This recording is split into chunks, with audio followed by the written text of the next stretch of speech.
Is that Pfeiffer? You know what? I don't know. And welcome to ColoradoSports.TV's coverage of the Colorado Football Conference Championship Game.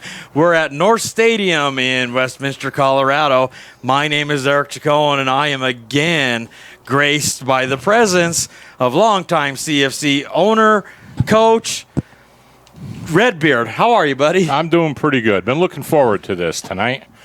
You know, we had a heck of a game to watch last week. Yes, it was. Against the Greyhawks and the Pirates. Yes. And it was a close battle up till halftime. The Greyhawks eventually pulled it off. And not only that, but the Flames pulled out the squeaker last week down in Colorado Springs, where it took them to overtime. And I think the final score was 35-32 in overtime for the Flames to earn the right to be here tonight to battle the home team, the Colorado Greyhawks. And as we were talking, I think, Redbeard, you've got the rosters, don't you? Yes, I do. Yes, right. I do. So looks like the Greyhawks have won the toss and have elected to receive. So the Flames are lining up to kick off. It looks like number 54 of the Flames will be kicking today, and that is Ron Moon. And looking in the backfield for the Greyhawks, I can't quite see those numbers. Can you, Redbeard? I'm looking. It looks like number 21 and 24 maybe. Well, 21 should be Daniel Ramsey, but 24, I'm not familiar with that number.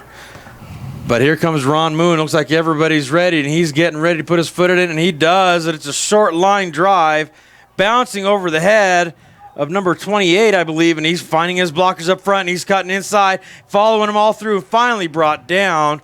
Tackle on the play made by number 32, and that is Terry and Tates of the Colorado Springs Flames. So the Greyhawks offense will take over right at about, where are they spotting that, Redbeard? About the 33-yard line, looks like. Yeah, about the 33. Right, about the 33. During some of the break in action, I am going to let you know about some of the things going on in the Colorado Football Conference. Today's championship game is a great event, but then next week as well, I believe it's next week. Let me double check my information. But on August 8th, which should be next weekend, is the Rocky Mountain Bowl over at Gary Berry Stadium in Colorado Springs, brought to you by Hotel Elegante. Flag throws in the air immediately from the back judge, which is usually an indication of delay of game, but let's see what the whiteout has to say.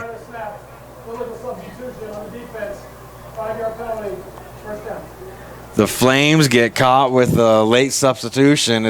You would think in a championship game they would kind of have everything ready to go right up front, but I guess sometimes nerves get in the way in a big game, huh, Redbeard? Yeah, they sure do. They've been working all year to be where they're at right now, and I'd say probably about mid-first quarter you should see them, kind of shake off the little critters that are bothering them.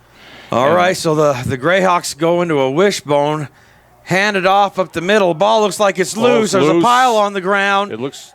Flames say they have it, but the side judge says second down, so it looks like the Greyhawks did recover that fumble. Yeah, they got it. They got it. They did maintain it.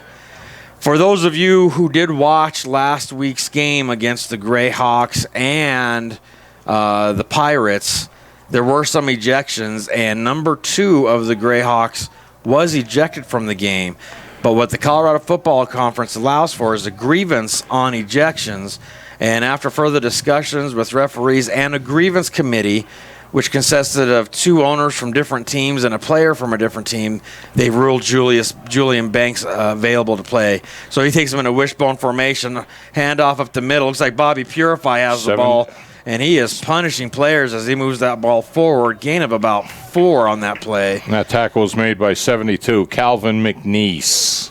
So now we're on a third down of the opening drive, first possession after the penalty, and we're looking at about 3rd and 2 yards to go. But those Greyhawks have been running that heavy line. We saw quite a bit of that last week as well. Look at the size of the linemen that they have, and then the size of the fullbacks that they use in this wishbone. And for those of you that are not familiar, number 2, Julian Banks, is a speedster, very agile. You might see some rollout plays from him, some quarterback keeps from him, but let's see what he does as he puts them in a wishbone formation with tight ends on the right side, puts motion to the right side. It looks like it's going to be run to the right. Are the Flames ready for it? He asks for the ball. He gets it, and there's a rollout. He's got blockers as Julian Banks. Big block in front of him, and nobody's going to catch him. Julian Banks all the way down. Touchdown. Julian Banks, what a great play. Yeah, that was about a 58-yard run for Mr. Banks on that one. Very nice run coming around that right side. That end got taken inside, and, well, the rest is history, folks. So the Greyhawks open up in fashion, starting with a big running play from their quarterback, number 2, Julian Juju Banks. Takes it all the way in. I do have a side note for everybody. It turns out that the kicker for the Greyhawks, Otis Sirach, missed a flight, so the Greyhawks are without a place kicker today, which might come into play later on down the game. We'll see how it goes. But if you're wondering why the Greyhawks are going to be going for 2 all day, it is because of their lack of a place kicker. They do have a punter who plays defensive end in Luis Salinas, but they're not going to let him place kick as we go with the same wishbone formation. Tight ends heavy, handed off to Bobby Purify. As he pushes through, does he get it in? The refs are running to the spot. Greyhawks say good, and the refs say good, and that's 2 more points for the Colorado Greyhawks. That takes us to 8-0 with 12 minutes, 55 seconds left in the first quarter. Thank you for watching ColoradoSports.TV's coverage of the Colorado Football Conference Championship Game.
And welcome back to ColoradoSports.TV's coverage of the Colorado Football Conference Championship Game as Luis Salinas kicks it off the tee.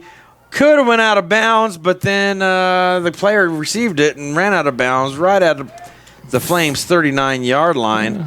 Boy, it's going to be tough for them missing Otis Sirach. It's going to make a big difference in the field position game, don't you think, Coach? Yeah, they're going to have to do things, have running plays and stuff that they normally would just go to their kicker for. When you have an experienced kicker like Mr. Sirach, he's been around in this league for quite a few years. And, I'd say you get inside the 30, and he's going to hit most of them from inside the 30. So it definitely is going to change your game plan. And as we saw there on the extra point or the extra 2 points, if you will, that's not something they would normally want to do, but, they have no choice now. So you got to go with the cards that you're dealt. It's like when guys get hurt, It's what it is what it is. Well, as the Flames made an early mistake, there must have been some confusion on the defense's first try for the Colorado Greyhawks as they take a timeout. So as they take a break, we will also take a break. And again, thank you for watching ColoradoSports.TV's coverage of the Colorado Football Conference Championship Game.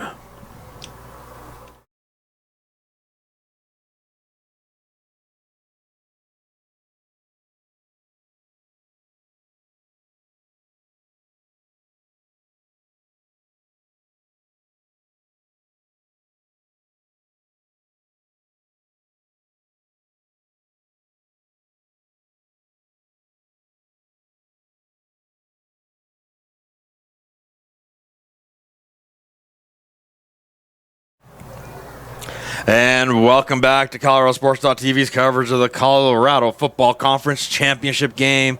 after the timeout by the Greyhawks, the Flames come out, and what would you call that, a pistol of sorts? Because you've got 2 spread to the right, 2 to the left, and motion in the backfield. Now they're in an I formation.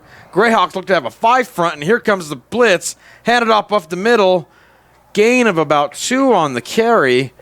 I'm trying to see the number on the bottom for the Greyhawks, who was in on that tackle, but is that 13? That sure was 13. I think Bobby Purify's back there. Sorry, I couldn't get the number on that one.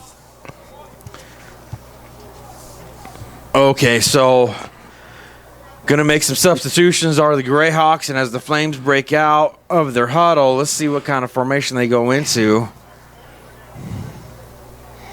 Looks like he's going to be in that pistol formation with 2 spread to the 2 to the right, 1 to the left, fullback in the backfield with the quarterback, handed off up the middle, met and gret immediately by number 11, Jimmy the Predator Provost, who has had an amazing season, leads the team in tackles, and I would not be surprised if he leads the league in tackles.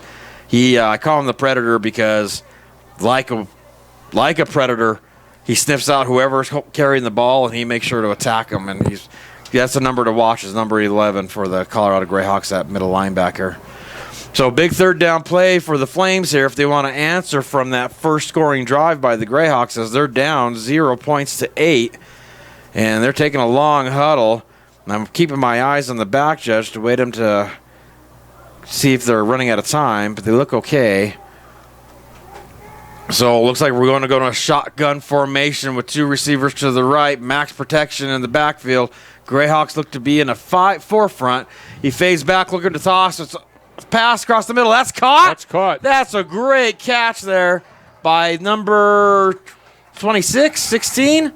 Oh, I wish I could see that player's number, but an amazing catch on that play.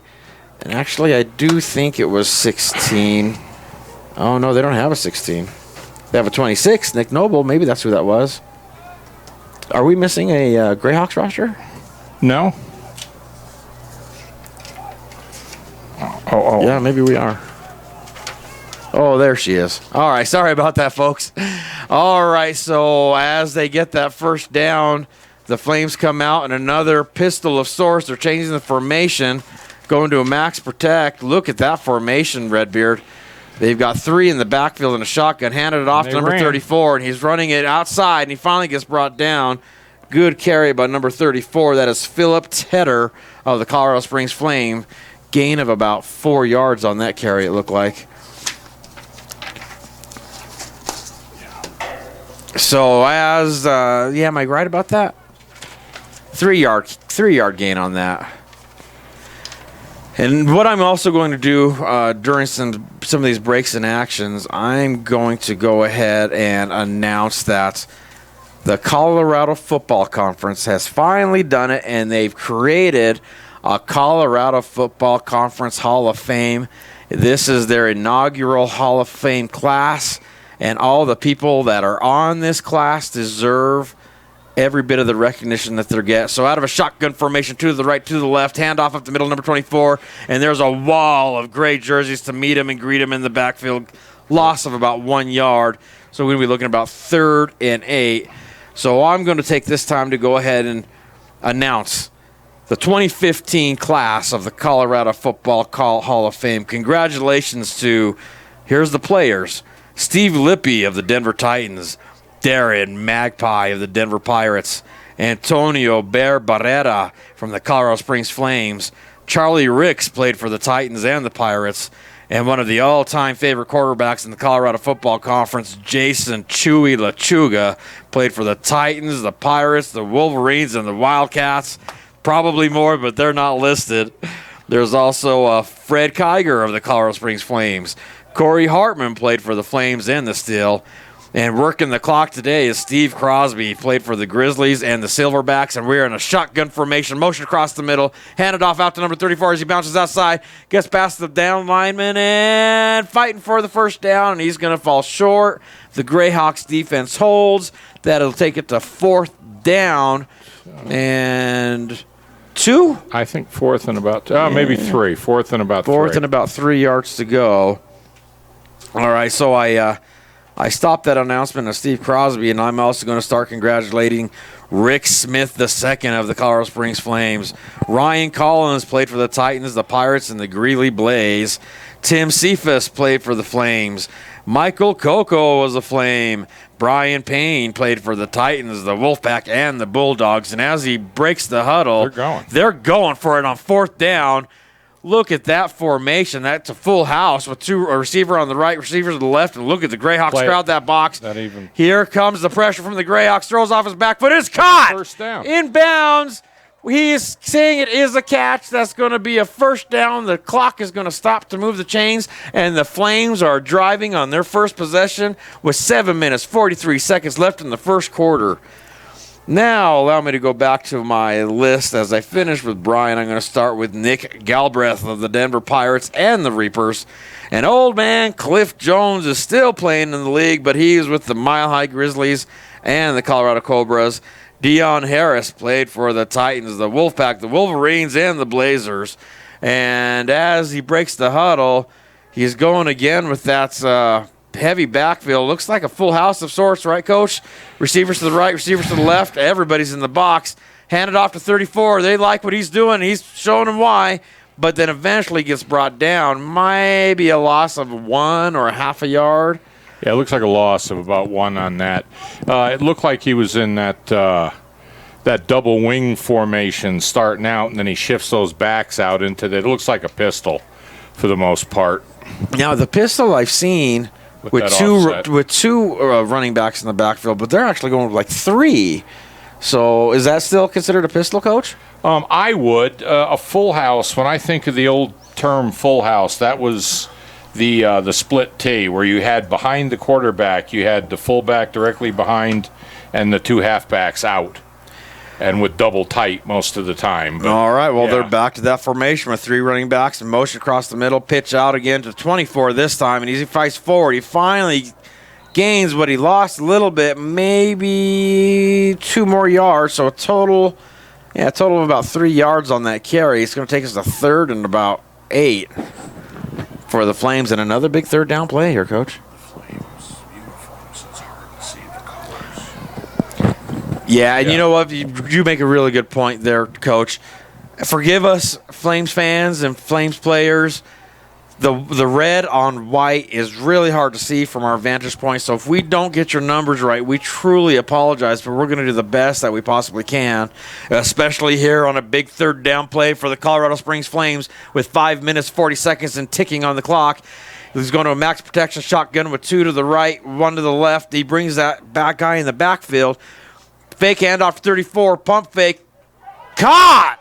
Amazing catches going on by the Flames on this drive by number 86, it looked like, and that's going to be Jared Lujan. Great catch on that, especially in traffic where his own player could have been in his way, but the two of them, they made it work, and the drive continues for the Flames. So the Flames offense is going up against the number 1 defense in the league right now. In the regular season, the Greyhawks only gave up a total of 21 points for the whole season.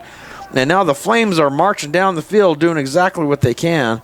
But maybe I should announce that the Greyhawks had 2 ejections last week in the defense, and they are under suspension. So they're missing the starting corner. Fighting for extra yards is number 5 for the Flames. That's Kerry Clay, longtime CFC veteran. But yeah, the Greyhawks are missing a starting defensive back, and they're missing a linebacker due to suspension. But please allow me to get back. I had given my props to Cliff Jones and Dion Harris. And rounding off the players in the inaugural class of the Colorado Football Conference Hall of Fame will be Jeremy Gallus, who was an owner and player for the Northern Colorado Wolfpack, and another longtime favorite quarterback of the Colorado Football Conference, James Everett, spent his entire career with the Colorado Springs Flames. Congratulations to that list of players for making the inaugural Colorado Football Conference Hall of Fame. And as the quarterback takes him into a shotgun, he's got 2 receivers to the right, tight end on his left, receiver on his left. Greyhawks on the forefront, handed off up the middle. He bounces outside. Number 21, Daniel Ramsey, and a bunch of other Greyhawks are there. Finally gets pushed down gain of about 2 yards on that carry. Looked like Patterson on that one, number 24. Yeah, Jamario Patterson's been in this league for quite some time as well. He's a very skillful runner. He's actually got quite a breakaway speed as well. All right, and also in the inaugural class of the Colorado Football Conference Hall of Fame, we have a few coaches to announce that Rob Escabel of the Denver Pirates, Fred Reese of the Colorado Springs Flames, Rashad Ray of the Denver Pirates and the Colorado Greyhawks, and Lou Flores of the Denver Titans, Gene Essman of the Cobras and the Grizzlies, and Dan Radliff of the Steel and the Flames are the coaches being inducted into the inaugural year of the Colorado Football Conference Hall of Fame. Motion across the middle, waiting for the snap as his quarterback in a shotgun. He's going to throw it over the head of a defensive end. The running back's cutting inside, finally gets brought down. Can't see who made that tackle quite yet. That was Patterson on a swing pass off the right side. You know what? On that swing pass, that defensive end, he has to decide to either rush or go into coverage. Either way, he could be creating trouble. Tough decision to make as a defensive end. Well, what would you say, Coach? I think the linebacker should have come up a little quicker on that one, but that's just me. Well, I would have freed the defensive end to do the job he was supposed to do. That's a good point. I like my DNs to contain, but every coach is different, and you know, we all have different philosophies on how to run that. But I like my DNs containing, and I want that linebacker to come up and make that crack once it funnels inside.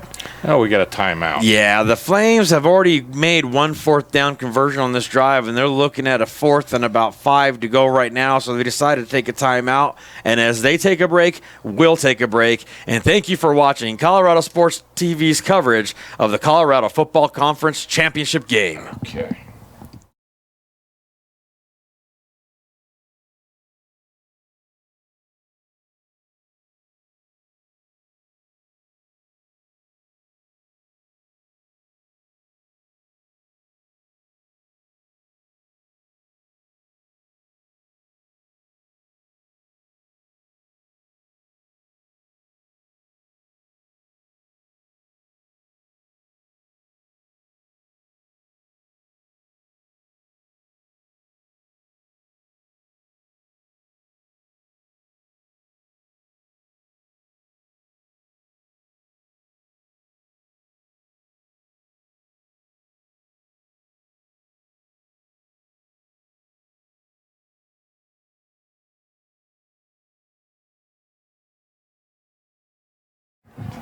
And welcome back to Colorado Sports TV's coverage. On 4th down, the Flames are going for it on a shotgun formation. He's rolling out to his left, comes the pressure, throwing deep. Intercepted by number 5 of the Greyhawks. He's cutting there in the middle, waiting for blockers. Tries to avoid the number 5.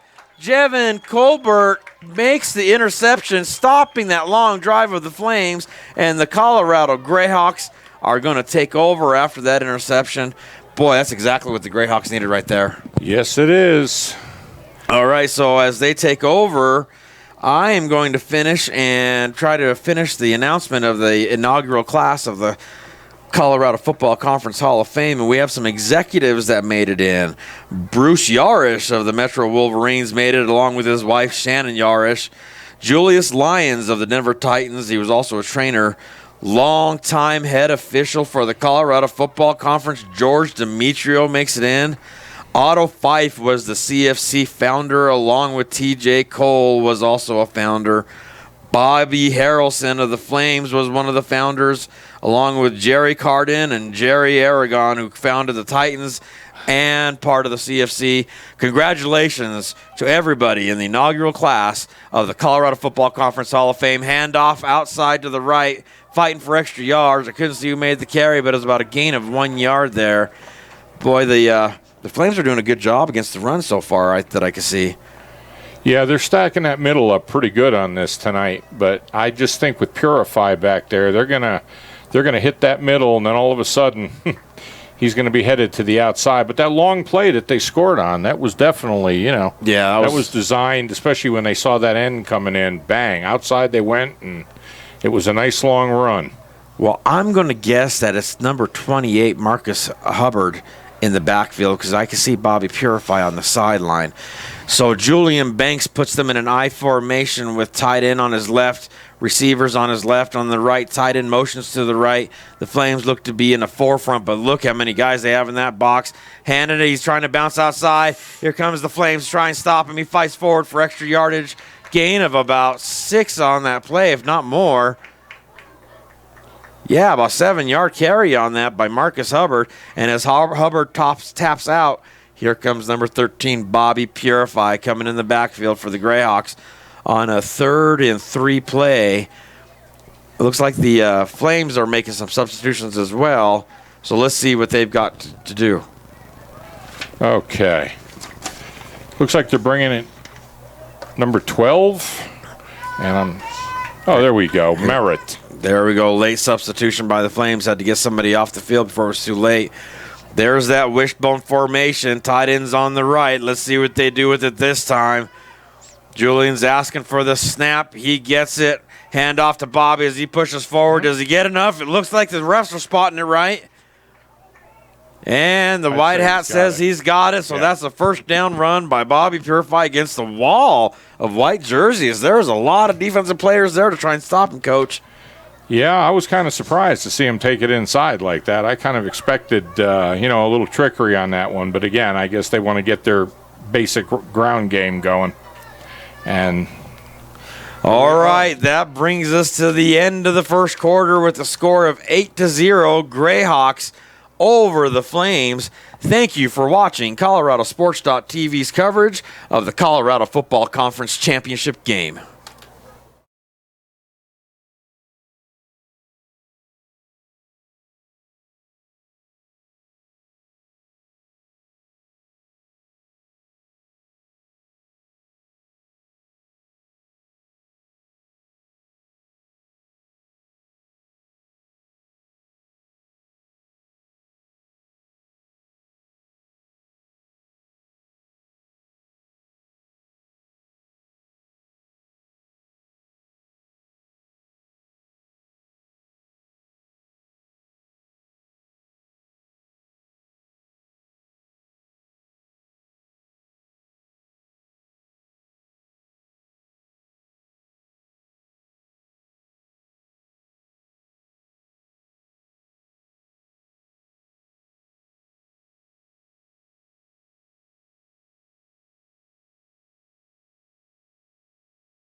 And welcome back to Colorado Sport TV's coverage of the CFC Championship Game. The Greyhawks still have the ball. They got the first down, so now we're 1st and 10, right at about the 28-yard line. And there's that wishbone formation. Heavy line, and the Flames can do nothing but crowd it.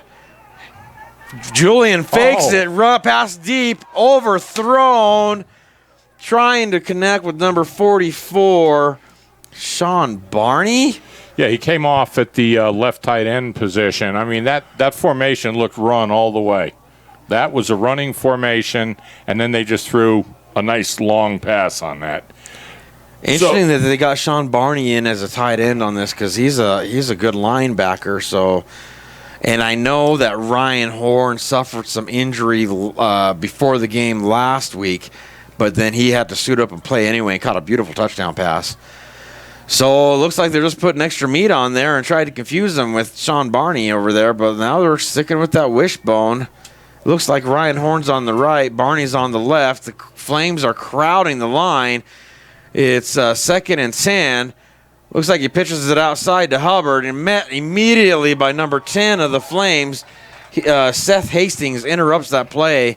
The rest of the Flames clean up off of that, and that's a loss of 2, maybe 3 yards on the play. So 3rd and long for the Colorado Greyhawks.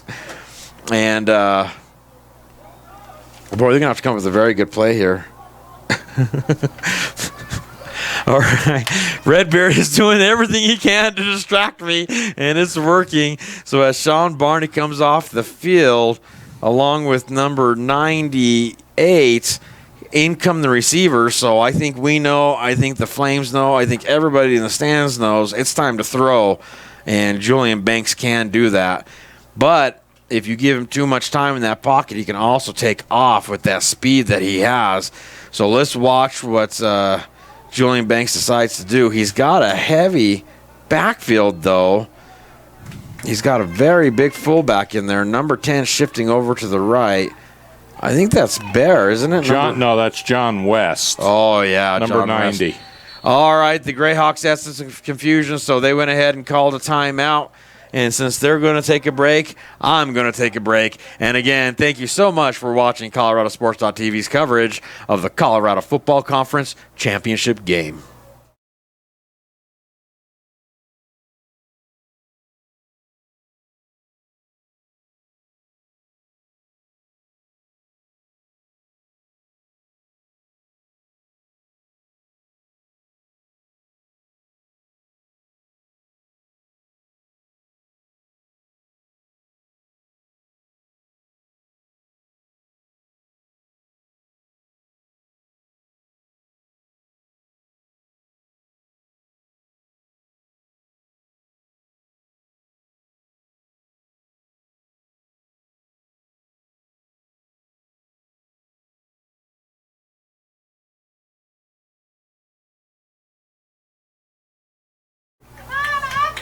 And welcome back to Colorado Sports TV's coverage of the CFC Championship Game.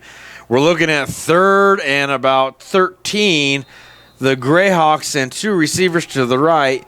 They've got a tight end on the left. Julian Banks is going under center in an I formation. The Flames have crowded it with a single safety in the backfield. And as he takes the snap, he fades back. Here comes the pressure by the Flames. He rolls out to his right, using his feet to make a difference. He cuts inside. Pressure from the back. He cuts back inside, staying on his feet. Almost gets there. Great athletic performance by Julian Banks, but it's just not enough to get the Greyhawks their first down. They do have a punter available with Luis Salinas, but on 4th and 3, Bobby Purify is tapping in. I think they're going to go for it, Coach. Well, I was just wondering that myself. Championship game, it's the end, the end of the season one way or another. Let it all hang out. They've definitely got the quarterback and the running back that I wouldn't put it past them to do something like that here. I really wouldn't. Let's see what they're going to do. But on the flip side, if they don't get this first down, they're putting the Flames in a beautiful position. Right, it'll be ugly, but that's when you gamble. Well, they went ahead and put the big man at fullback in an I formation. Bobby Purify in the backfield. The Flames crowd the line. Give it to Bobby, and the flags are thrown in the air. That'll stop play, and that's going to make it even harder, as I think it's a false start. Boy, that's really when you don't want one of those. So I see number 1, Luis Salinas, coming to the backfield. They are going to punt. Dude, that's a tough break there on 4th down when you can't hold your water, huh, Coach? That's one way of putting it. Yeah, without a doubt. Yeah, that's the one thing you never want to happen when, you're gambling already on something like that and somebody gets a little over-anxious. That's all that was. Somebody was a little over-anxious to get his job done. Can you see the number who's back to receive there? Something with a 3. Yeah, 43. It could be 13. Ulysses Boltright, who is a longtime CFC veteran and quite the speedster, and I would not be surprised who that is back there. So, looks like there's some confusion. 19? 19? I'm sorry. We don't have a 19. Well,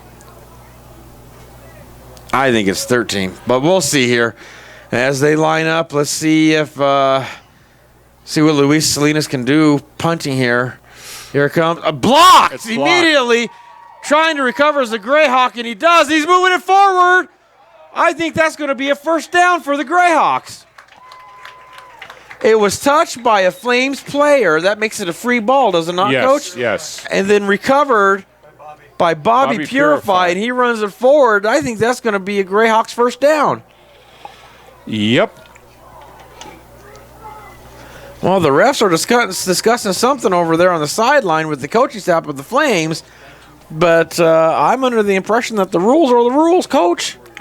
Well, I'd have to say I can't see anything that happened, but, there was a lot of people, real close up on the right side of that offense. And but it looked like a good, clean play to me, and I would say that it is a first down. Let's see what the white hat has to say. There's Greyhawk players. They're signaling it, so they must know something we don't. Yeah, and the chains are moving.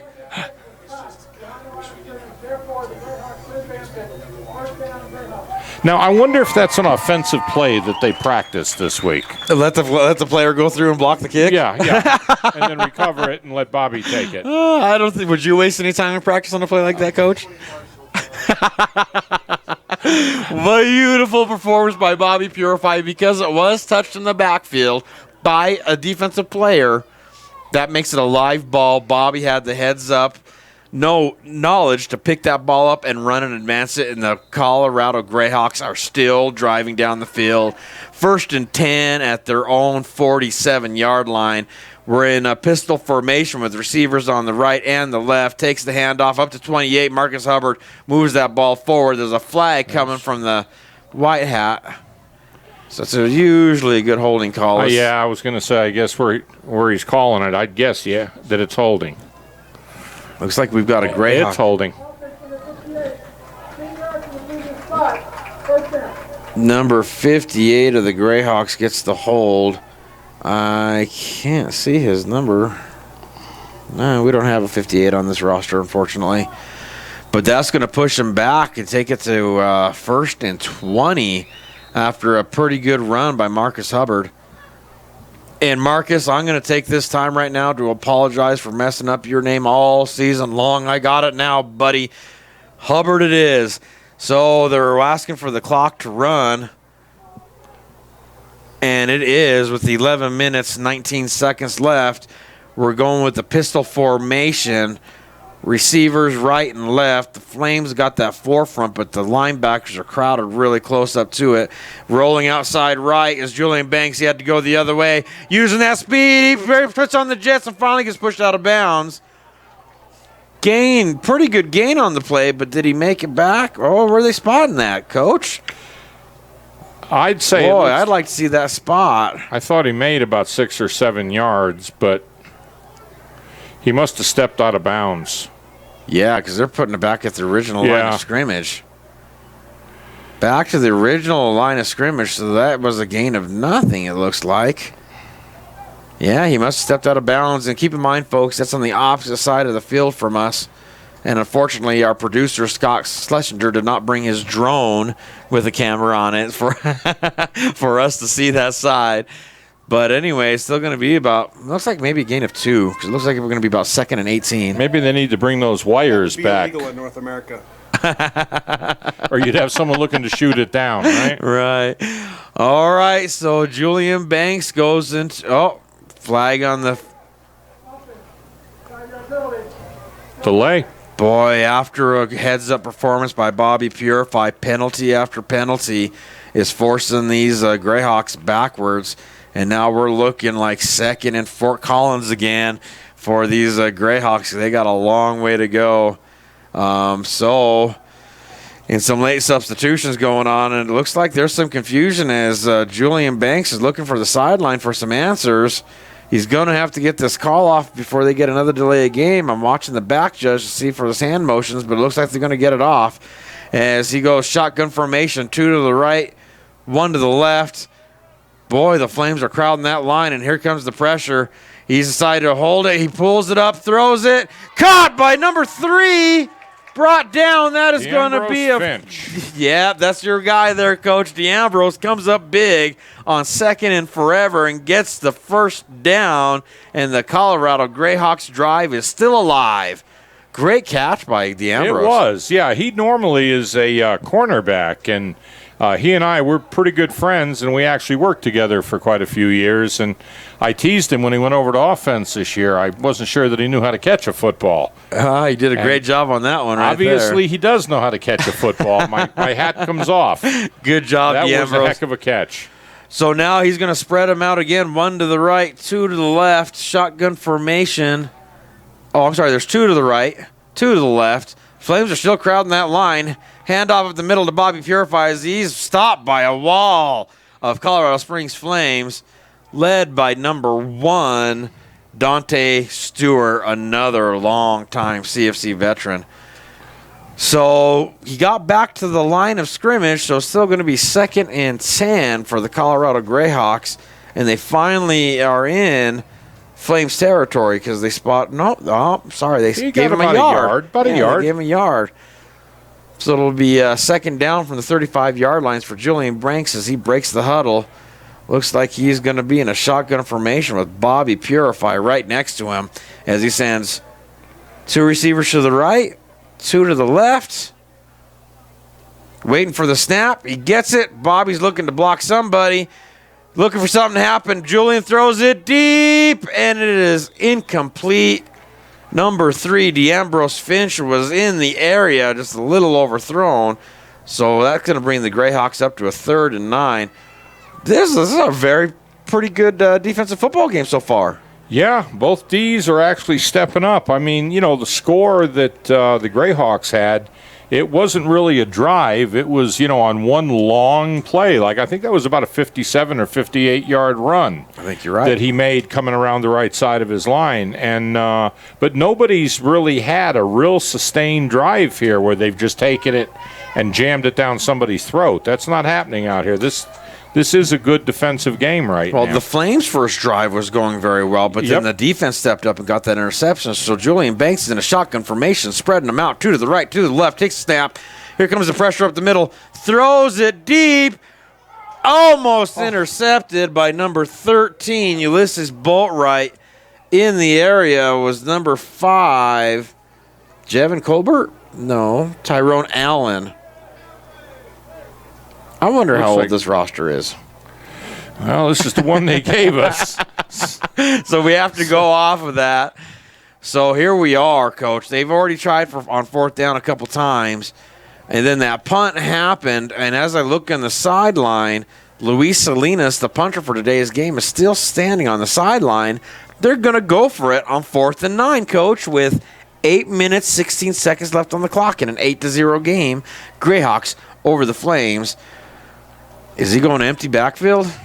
No, but he put Bobby Purify at the slot. Shotgun formation, 2 receivers to the right, 2 to the left. Flames are in the forefront. Julian fades back, decides to step up in that pocket, dumps it off. Caught! Did he get 1 foot down? That's all he needs? He says he's out of bounds. That's going to be a turnover on downs. The Flames defense holds up and takes over. And as they switch sides, we are going to take a break. Thank you for watching ColoradoSports.TV's coverage of the Colorado Football Conference Championship Game.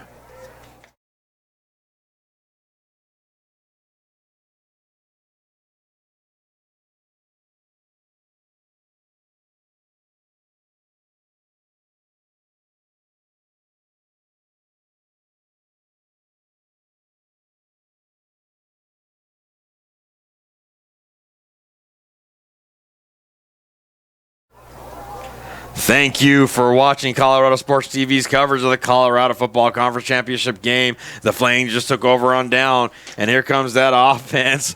And I forget what you want to call that, but it's a handoff up the middle, and the Greyhawks are there immediately to hit him in the backfield. Loss of about 1.5, 2 yards on that play. The Greyhawks are starting to figure out that formation. Remind me what you want to call that, Coach. What would you call it? On what they just ran? Yeah, where they have those 3 running backs in the backfield. I was calling it full house, and I thought you corrected me. Well, to me, the full house is that like T I said, formation? the old T, right, where you got the 3 guys. And again, they have so many formations that people have gone to now, and they actually use different words because the full house is what we used when I was a younger man.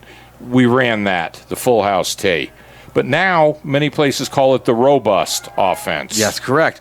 Pass out to number 24 is going to be good for a first down. Tackle on the play made by Bobby Purify, but number 24, Jamario Patterson, gets the Flames their first down on this drive with 7 minutes, 9 seconds left in the first half. You know what? The Flames were doing well in their last possession, too. The Greyhawks had quite a long possession on that last one with that blocked punt, giving them extra time on the clock. So the Flames are looking pretty good on offense so far, I think, so far in this first half. Yeah, they are. And I think that both teams came in here with the idea of stopping the other guy's ground game, and it's forcing both of them to go to the air, and it's looking to me like they're both going to have quite a few opportunities going through the air. They sure are, and it looks like they're going to think about airing it out again as he sends 2 receivers to the left, 2 to the right. Shift brings us to an I formation with 1 to the left, 2 to the right. The Greyhawks are bringing all 4 up front. Pitch outside, and that doesn't confuse number 32. Great performance by Jason Suave, the General Dreckitz, taking him in the backfield for about a 3-yard loss. And Jason Jack Dreckitz is a longtime CSC veteran. He was not fooled on that play. No, and on that fumble, that was 85, Michael Crowley, that came up with the save for his own team. That recovered. He recovered that. Nope, I think if Michael Crowley recovered that, the Greyhawks would be very happy. The ball. Yeah, good point. But if it was 25, that was sure. Malcolm Owen doing a great job to helping his team out. All right, so he's got 2 in the backfield, receivers left and right. Here comes that shift. It looks like a wing formation of sorts in the shotgun. Here comes the pressure up the middle. Quick pass. Caught! Looks like number 8 is going to have enough for a first down, and that is Derek Williams, if I got that number right. Yeah, that was a nice slant pass he just ran, and that's actually, I don't care what level of football you're talking about, that's one of the hardest passes right there to stop, the slant. And I'm going to make a correction. That was number 2 on that catch, Brandon Wigley. He's no stranger to CFC action. So now it'll take us to a running clock at 5 minutes, 17 seconds left in the first half. It's still 8-0. Greyhawks over the driving Flames as they are 1st and 10 in Greyhawk territory right at about the 41-yard line. Looks to be in that pistol again, and there looks like we're going to shift over to Max Protect with receivers left and right. Fades back. Fade pass outside. 21, Daniel Ramsey read it perfect. Knocks him out of bounds. Another loss on the play. That looks to be about 3 yards. 2 to 3. So that's going to take it to about 2nd. And, 3 yards is the call, Coach. 2nd and 13 for the Flames. As they've been doing pretty good on this drive. They lose some, they gain big. They gain a little, then they gain big. It's well, that number 21, he wasn't fooled at all on that pass. He sniffed that. He did his job. He saw that back swinging out of the backfield. He picked him up, and when you do your job, good things happen. And that's exactly what happened on that one. Well, I think one thing that's going good for the Greyhawks is that they've got a head coach, Dennis York, and he always makes sure to have his players in the right position. So here we go. Snap, shotgun, throwing it deep. There's Greyhawks all over. Picked! The Greyhawks have a turnover, but a flag is on the field. That might be, in that position, that might be defensive holding. I don't think it'd be pass interference. But let's see what they decide to call here. Waiting for they're bringing the ball back, so they're not spotting it down there. Pretty good indication that's a defensive penalty, I think. Oh, yeah. Well, okay, he's bringing it all the way back. I was going to say where he was standing with the ball looked like they were going to give him a first down, and I was... Yeah, so, yeah. That is defensive holding, and that gives the Flames an automatic first down. So the Greyhawks make a mistake to keep this drive alive, and that negates the turnover by the Greyhawks. So that puts the Flames in deeper Greyhawk territory as they take over 1st and 10 at about the 34-yard line. So the Flames are not doing too shabby with 4 minutes, 5 seconds left in the half. And let's see what formation they come in. It looks like they're going pistol to start, but they've started that way several times. Let's see if they finish this. The 2 receivers to the left, 2 to the right. There's no motion. Here comes the snap. And there it goes. Quick pass outside to number 8. Number 33 tries to make tackle. He cuts back inside. Finally gets pushed out of bounds. He's got a first down. Big tackle on the play made by number 23, Luke Koger. But that's still good enough for a Colorado Springs Flames first down, and the Flames are driving. It looks like they're on about the 21 here. The clock was stopped only to move the chains, and now it's restarting, and we're at 3 minutes 53 and ticking on the clock. As they break the huddle, the defense of the Greyhawks needs to step up right here if they want to stop a score from happening. So he's back in that pistol, 2 to the left, 2 to the right. They've been pretty successful right now. Let's see if these receivers tried to cross. Quick handoff up the middle, and he's met immediately by big 97 Quan Devereaux. Meets him at the line and brings him down hard. That's a gain of nothing right back at the original line of scrimmage. Oh, he actually moved that box about a half a yard. So it takes a little bit of a loss. It's going to take it to about... he put it back. So we're back to 2nd and 10 for the Flames. Tried to confuse them there, but that big defensive line of the Greyhawks is always hard to run against right up the middle. So looks like we're going with that match protect, 2 to the right, 1 to the left. No motion yet. Fake handoff. Here comes the pressure. Thrown. Caught by number 13. There was that cross you were looking for. Number 13, Ulysses Bortright, is having a heck of a first half, and that's going to be good enough for a Flames first down. And it looks like it's going to be right at about the 10-yard line. So it could be 1st and goal at the 10. Yep, and that's exactly what it is. 1st and goal just inside the 10-yard line for the Flames with 2 minutes, 38 seconds and ticking on the clock. They're going to have a 2-minute warning for a break, try and figure this stuff out if they can't punch it in right away. So this quarterback for the Flames is having a great drive as he sends 2 receivers to the left, 2 to the right, rolling outside to his right, waiting for something to open. It is open. He's caught. Ball's on the ground. It is incomplete. Big hit on the play by number 23. Luke Koger knocks that ball free, and that stops 6 points from going on the board. Yes, it did. That play is actually on this side is open for them. So you're seeing some... yeah, and they've run it 3 times in a row now. That cross. Yes. The crossing the receivers is working for the Flames. Let's see if it'll work for them again as they break the huddle as 2nd and goal just inside the 10-yard line. He's got 2 receivers to his left, 2 to his right. Motion across the middle, so it's going to take 3 to the right, and I think they know what you know. Quick screen out to number 13. Bubble screen works. Touchdown. And that is a touchdown for the Colorado Springs Flames with 2 minutes, 5 seconds left on the clock. You know what? My vision might not be. I think that was number 17, Bobby Salee, who made that catch. Yes, it was number 17. Good job, Bobby.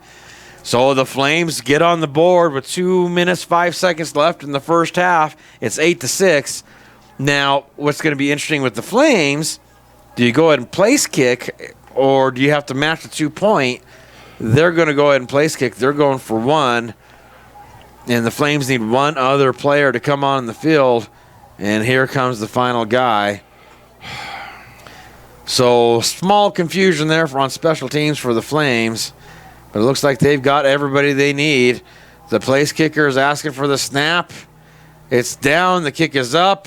It is blocked and recovered by the Greyhawks, and that's going to take us to 6-8 Greyhawks over the Flames with 2 minutes, 5 seconds left in the first half. Thank you for watching Colorado Sports TV's coverage of the Colorado Football Conference Championship Game.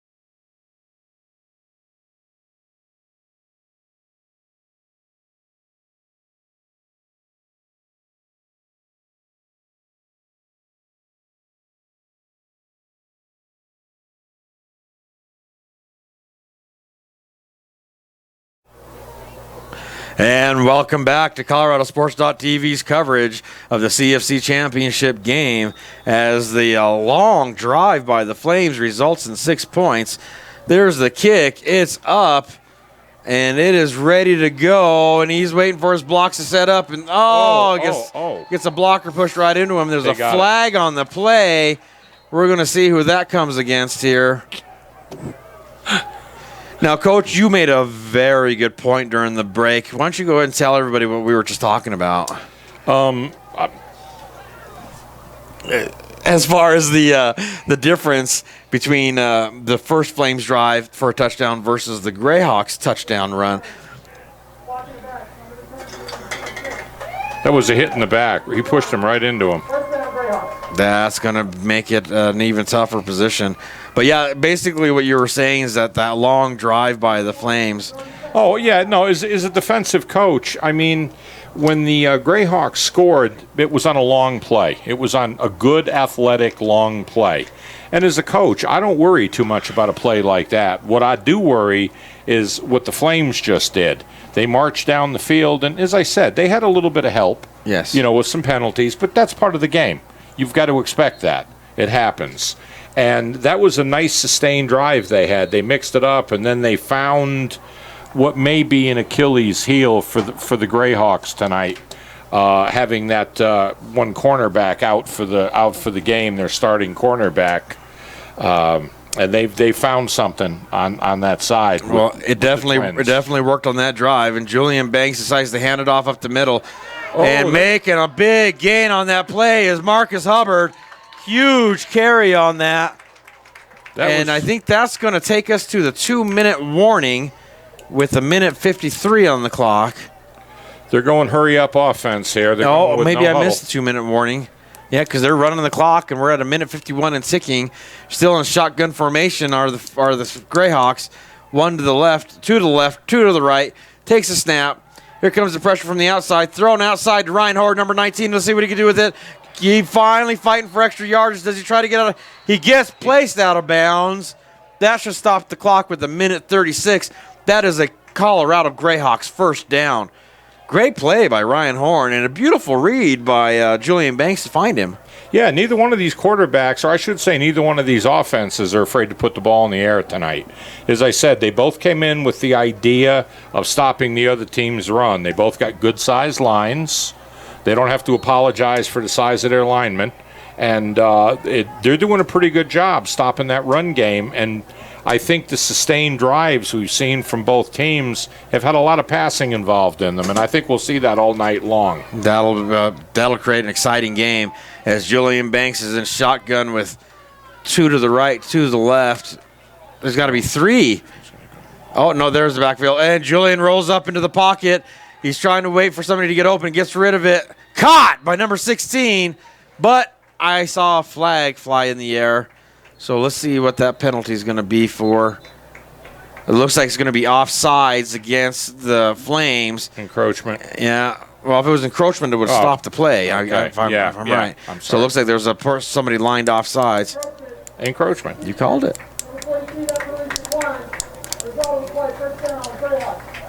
So just as Redbeard called it, this passing game by the Greyhawks is moving the ball down the field. With 1 minute, 27 seconds left in the first half, the Greyhawks are driving from deep in their own territory, and they're looking at 1st and 10 at the Flames' 35-yard line. But thanks to the penalty, that gives them the ability to huddle and maybe come up with a good game plan here. Well, I'd be looking for Mr. Banks now when he's running twins to the wide side. I'd be looking for him to let them clear down the field and take off with that running ability that he's got. Because, I mean, that's what they've scored with. Sure. And when something's working, well, okay. Handoff up the middle. Flag is thrown. Did I see a flag? Yeah, I thought I saw a flag, too. The Flames are pointing like they've stopped taking possession. I didn't see the ball come out. Waiting for the referees to make a decision. There is a flag on the field. I would have thought. It's been picked up, though.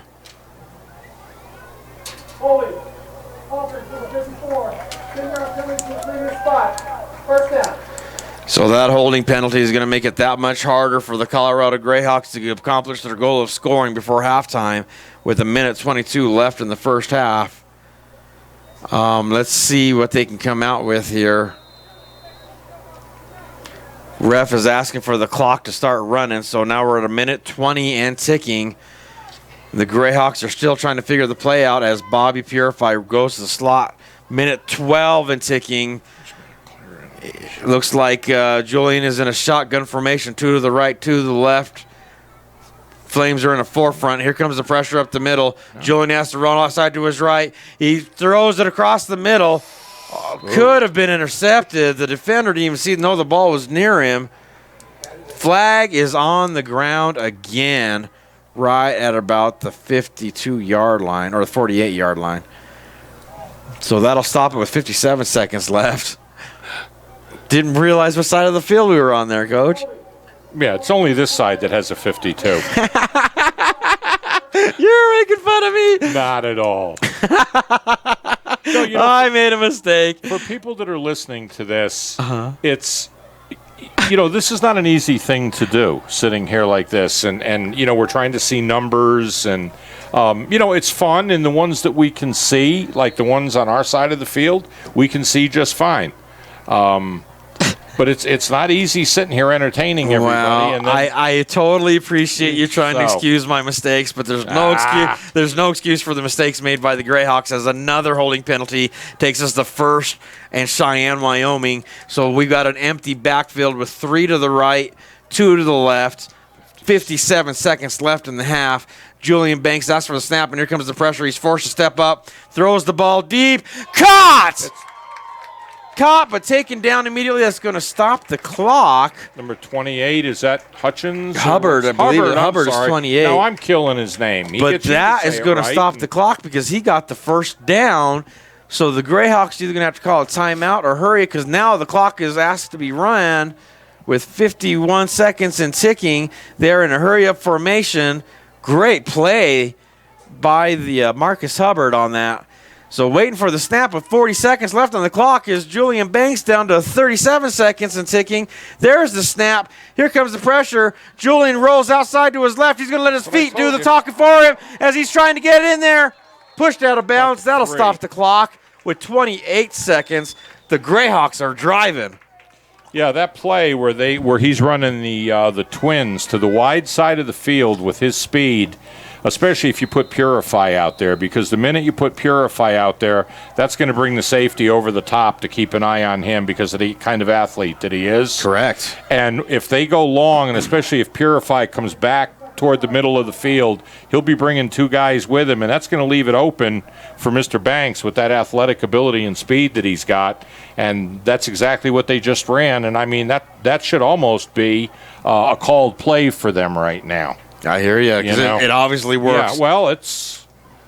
Well, with 28 seconds left on the first half, the Colorado Springs Flames have taken their timeout. So as they take a break, we'll take a break. And thank you for watching ColoradoSports.TV's coverage of the Colorado Football Conference Championship Game.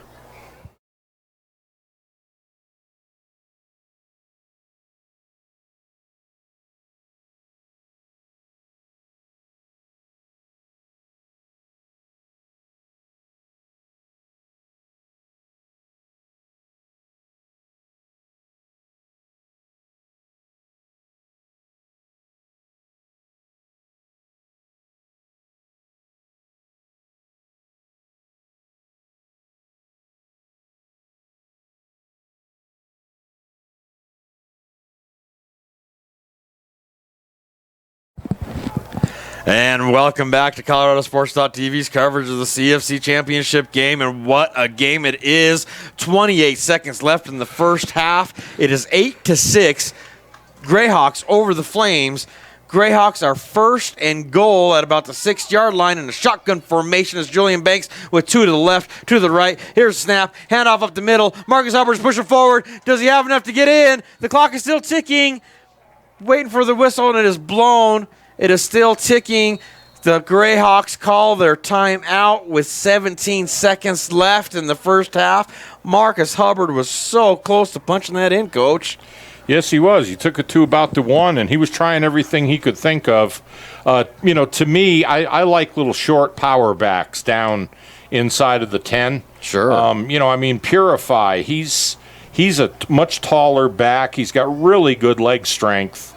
But I would be surprised to see them run him down here. But, I can't speak for what their coach wants to do. But I think that Mr. Hubbard is he's low to the ground. He's got that real low center of gravity. And, he puts his head down and goes in low.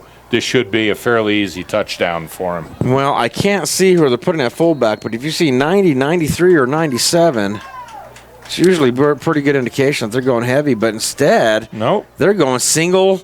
Yep. Single back formation, Purify. 2 to the left, stacked receivers to the right, quarterback keeper works. Yeah. And Julian Banks goes over center, gets in there. That's 6 more points for the Colorado Greyhawks with 14.2 seconds left on the clock. It takes it to 14-6.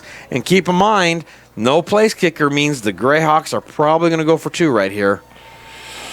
Yeah, that's when you take and you run, like their quarterback. He's a little on the short side, and he's a slightly built young man.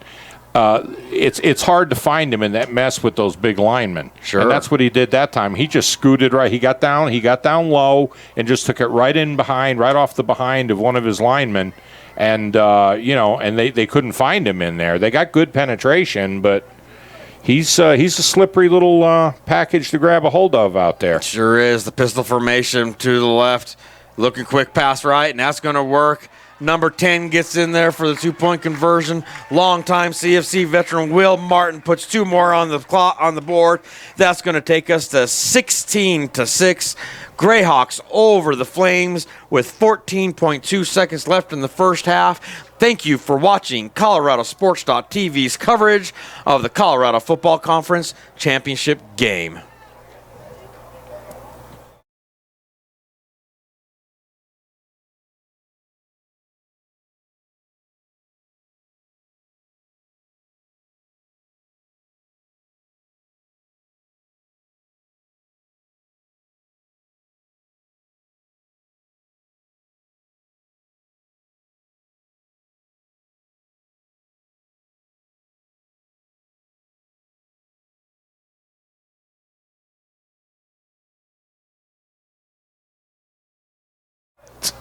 And welcome back to Colorado Sports TV's coverage of the CFC Championship Game. And Redbeard's entertaining me during the breaks. And here's the place kick, and it's a tough one. Bounces inside the 30, finally recovered. That's going to stop the clock with 12.8 seconds left in the first half. And what do you think, Coach? Kneel down, go to the locker room, or go ahead and air it out and see if you can't score? I'd want to go for it here, but I'm not an offensive coach. So even with Bobby Purify lurking around as a safety? Even with Bobby lurking around as a safety. Well, let's see what the Flames decide to do here. As we're still at 16-6. They'll probably kneel. You think they'll kneel? Probably. Well, they're not in any hurry to break that huddle, that's for sure. But it looks like the quarterback took his time, and I'm checking for the backfield. He's checking his watch, making sure they don't have a delay game as he breaks the huddle. Coach, he's spreading them out. He's got 2 receivers to the left, 2 to the right. Pistol formation. Greyhawks got a forefront motion across the backfield, waiting for the snap. Handoff up the middle. Wow. That's pretty much good as a kneel down. Gets back to the line of scrimmage. But that is it. That's going to end the first half with the Greyhawks leading the Flames 16-6. After the break, we will be back, and thank you for watching ColoradoSports.TV's coverage of an amazing Colorado Football Conference Championship Game. Let's go grab it.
And welcome back to ColoradoSports.TV's coverage of the Colorado Football Conference Championship Game. I'm Eric Chacon. Redbeard's right next to me. And we have another visitor in the box, Rob Escabel, longtime CFC player, owner, executive member. Welcome, Rob. Thank you. Appreciate it. Good to have you in here. I did a little bit of everything in this damn league. I think, have you done much waterboarding?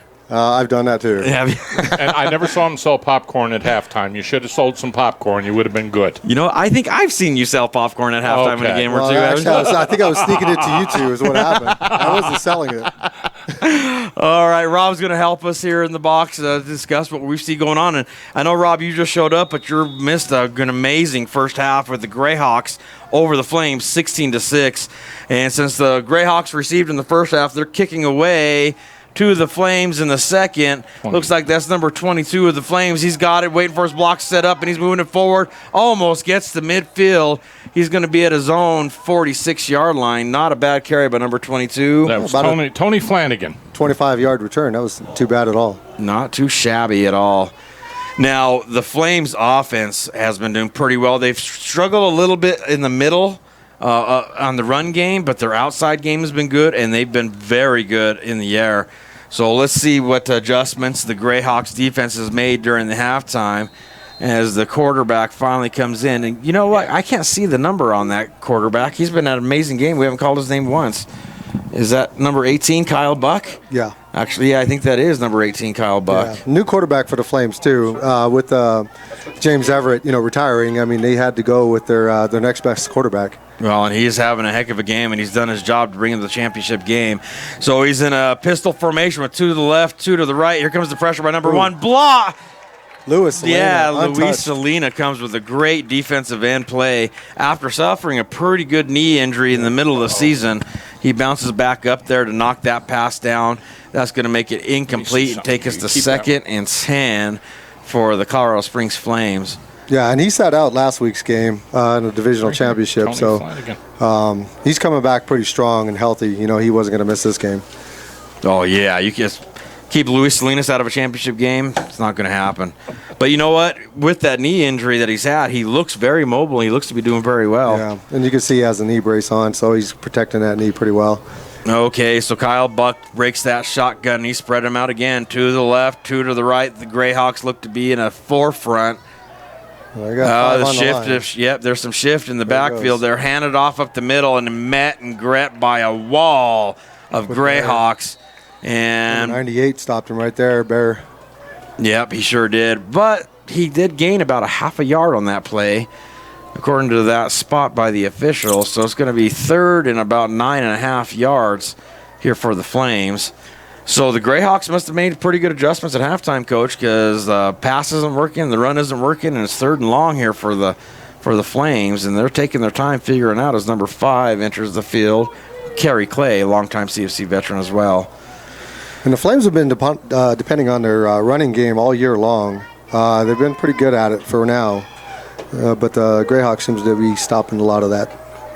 All right, so shotgun pistol, 1 to the left, 3 to the right. The Greyhawks are crowding that line, and here comes the pressure. Quick outside pass to number 17. He's fighting for extra yards, and he gets enough for a Flames first down. That is number 17, Bobby Salee, with an amazing run after the catch. And that's that side that they were picking on. That bubble screen. Yeah, that's that bubble screen. They ran that down on the goal line before. Did they not score with that? It was the bubble screen I think they scored with before. They did score with it, and then it was that cross that got them that they got him down there. Right. Yeah, Bobby has really good hands. He's been around for a little bit, and nice catch there. Now, if I'm not mistaken, I think Bobby started with the Cyclones. Yeah. And then he moved over to the Flames. Yeah. So, yeah, he's been a threat in the Colorado Football Conference for some time now. So that's going to take us to 1st and 10 right at about the Greyhawks 44-yard line. And as Kyle Buck breaks that huddle, he's sending 3 to the left, 1 to the right. Greyhawks are in the forefront. Waiting for the snap is Kyle Buck. He gets it. Quick handoff up the middle. And who's there to meet him? Number 11, Jimmy, the Predator Provost. He's had an amazing season. Yeah, I mean, he was definitely one of the leaders that we had when he was a Pirate back in the day. But, to this day, he's still, a big force of that defense, captain and everything. Definitely one of them predominant players that you want to make sure you have on your team. Well, I do know that he was leading the team in tackles, and I wouldn't be surprised if he was leading the league as well. So Kyle Buck breaks that huddle, and he spreads them out, 3 to the left, 1 to the right, single back next to him for protection. Defensive ends are in a stand-up, and here comes Luis Salinas. Quick throw outside. Ooh. Almost broken up, but there was enough traffic there by the defense of the Greyhawks to make it a difficult catch.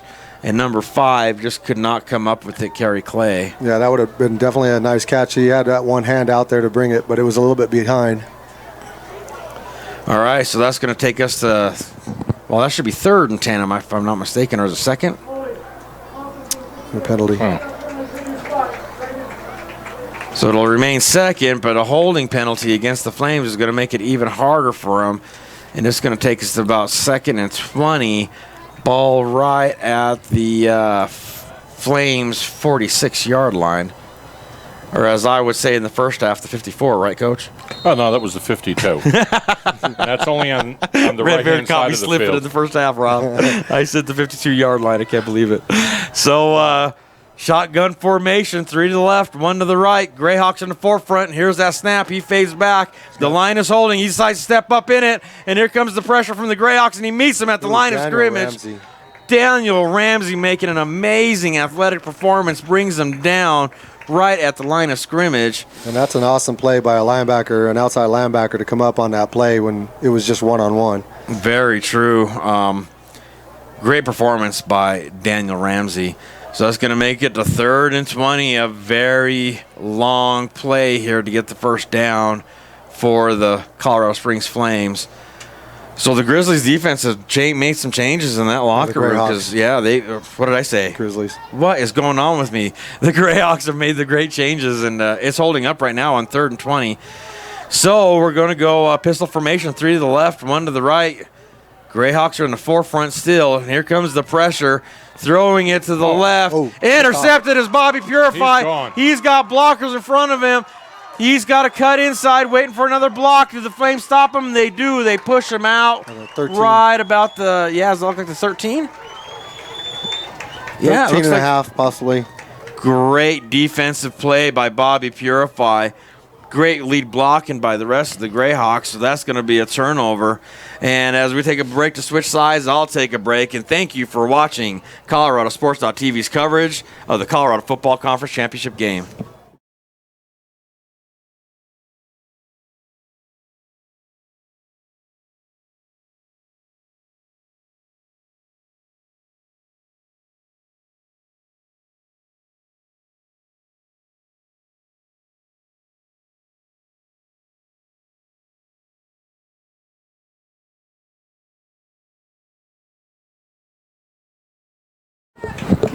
Welcome back to Colorado Sports TV's coverage of the CFC Championship Game. After a beautiful interception by Bobby Purify, Julian Banks takes over at the Flames' 13-yard line, and he spreads them out 2 to the left, 2 to the right. Flames look to be in the forefront. Quick handoff to Marcus Hubbard is immediately brought down by looks to be 42? 42. 42 of the Flames. Richard Williams making a great defensive play back in the backfield. Looks to be a loss of about 3 yards. Yep, about a 3-yard loss. It's going to take us a 2nd and 13 for Julian Banks and his band of brothers to try to score with 10 minutes and 43 seconds and ticking on the clock. It is still 16-6, Greyhawks over the Flames. Yeah, thank you. As he breaks the huddle, he's staying in the shotgun. He's sending 2 receivers to his left, 2 to his right. Marcus Hubbard in the backfield. Flames look to be in a forefront on defense. Pitch outside to Hubbard, and lead blocking is Julian Banks, and he makes that block. That gives Hubbard a chance to get extra yardage. Nice game, probably about 10 yards, right? Yeah, they got about 2 yards to go, I'd say, here. Just can make it 3rd and 2 deep into the Flames' territory. About the 8-yard line. How about that lead blocking by Julian Banks? Yeah, not very often do you see a quarterback actually be your lead blocker. And survive it. He sealed that end off pretty good. So actually, I think we're a little off. It looks like it's going to be about 3rd and 3 is what the spot looks like to me. So Julian breaks the huddle, and he's spreading them out. Looks like there's 2 to the right, 2 to the left. Marcus Hubbard is still in the backfield. Let's see if they put any motion on the field here. Julian is calling something out. Maybe he's audibling. Waiting for the snap. He gets it. It's low. Quick pass outside. Ooh. Almost caught, but not by number 10. Will Martin. Yeah, Will Martin just could not come up with it. And that brings us to 4th down. But you know what? The fact that Otis could not make the game almost forces him to have to go for it right here. Yeah. That's a little unfortunate that the kicker actually missed his flight. Definitely. But I'm sure he's watching wherever he's at, and he should be happy with a 16-6 lead. But against the Flames and Fred Reese, the head coach, 10 points is not quite enough to feel comfortable, is it? Well, even just kind of shows you in a divisional game against the Steel that, the Flames came back and actually took over on the Steel, putting them into overtime. And they were down by 18 points. Yeah, they were down quite a bit. Actually, I think it was vice versa. They had given up 18. The Steel fought back. Yeah. I think that was right. Oh, yeah, you're right. All right, so he's shotgunning it, 2 to the left, 2 to the right. Looks like there's a lot of people in the box. Oh. The pressure pumps up. Julian is using his athleticism. He's rolling out to his left. The block is missed. Can he do it? He's putting on his jets, and he stretches out. Where are they going to stop it? Did he get the first down? He's right on the marker. It's going to be close. I think he's going to be short. He's definitely going to be short of the first down. Short about an inch. So the Flames defense holds up, and it's a turnover on downs for the Colorado Springs Flames. Boy, that Julian is fast, isn't he? Yes, he is. He just didn't have enough space to work within to get him that first down mark. So the Flames are going to take over 1st and 10 deep in their own territory, about their own 6-yard line. Canadian football, that might have been a touchdown. Yeah, wider field. That's right. They got a deeper end zone than we do, don't they? And they got a wider field, too. And Julian, he's so athletic. I mean, last year he was actually their starting wide receiver, and pretty much had the most touchdowns in the CFC. Then he turns into being a quarterback this year. Definitely a great athlete. Mm-hmm. And, they're utilizing all his talents, I'd say, because he's got a pretty decent arm also. Yeah. So. All right, so Kyle Buck breaks that huddle, and he's going with the max protection and a shotgun with 2 to his left, 1 to his right. The Greyhawks are showing a forefront. Takes that snap. He fades back. No pressure. It's caught, but tackled immediately. Gain of about 7 on that play. Looks like it's going to be... Sully. Is that Sully on that catch? Yes, it is. Great catch, but he was wide open. There was no coverage in that area. So that's going to take us to 2nd and about 3. Am I right? Yep. Yeah, that looks like right to me. So Kyle Buck is having a very good game today for the Colorado Springs Flames. It looks like a short game is there.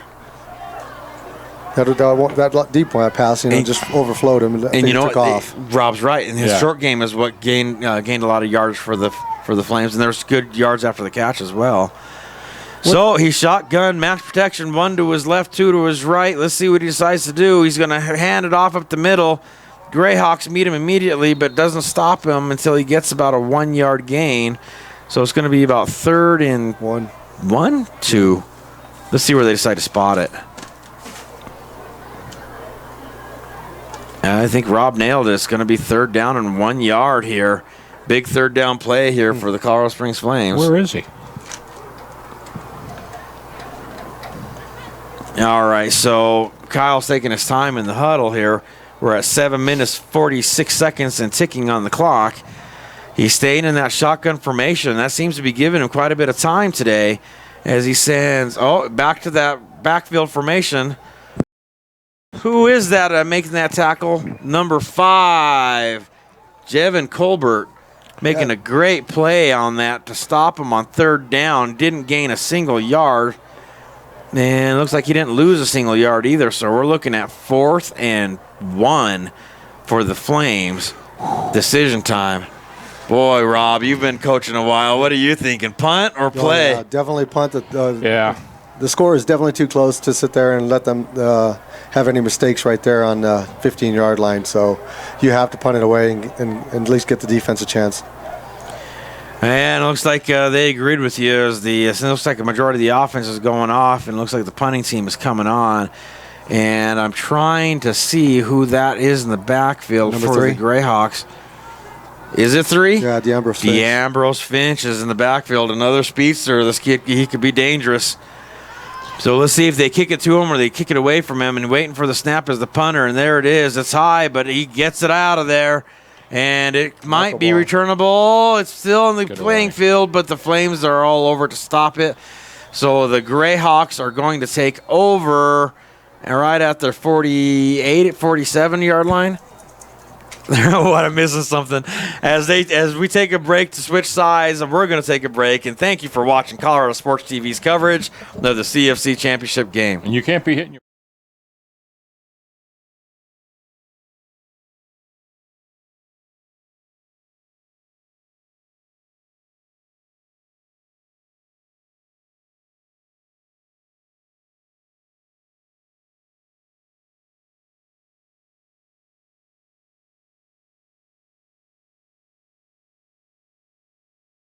There goes the ball.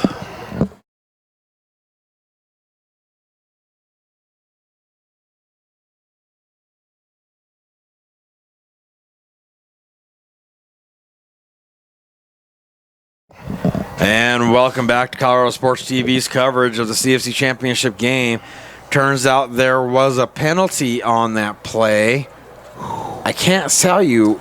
It's a false start. Was it false start? Yeah, 5.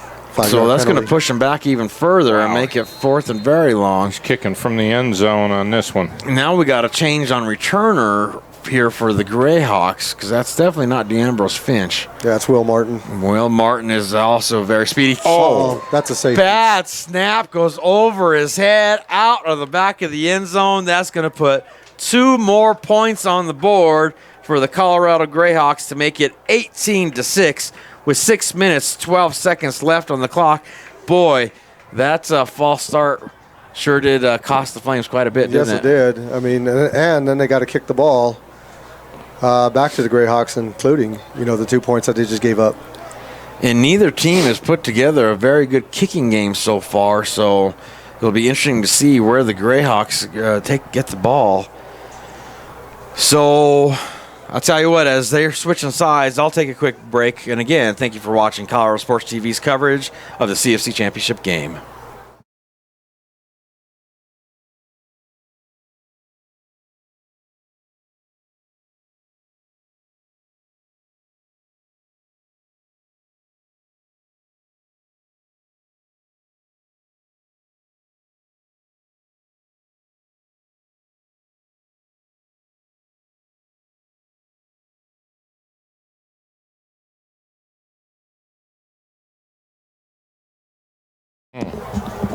And after the safety, the Flames are going to have to punt the ball back to the Greyhawks.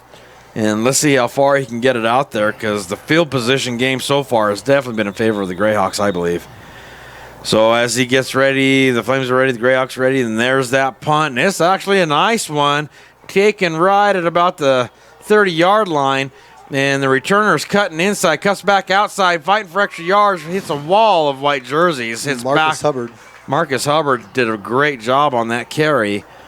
So the Greyhawks are going to take over right at their own 46-yard line, looks like. That was a nice 12-yard return. Yeah, not a bad return at all. So let me ask you, Coach, is it harder to set up the blocks off of a punt after a safety than it is a normal field goal, because you just don't know where that ball is going to land? Yeah, because it's a full line punt, not compared to where you have down linemen and they're snapping it back to a punter. So it's almost like a kickoff with a punt, and then so your whole spread is all across the field, and so there's not really a way to build a wall compared to a natural like a 4th down punt. Gotcha.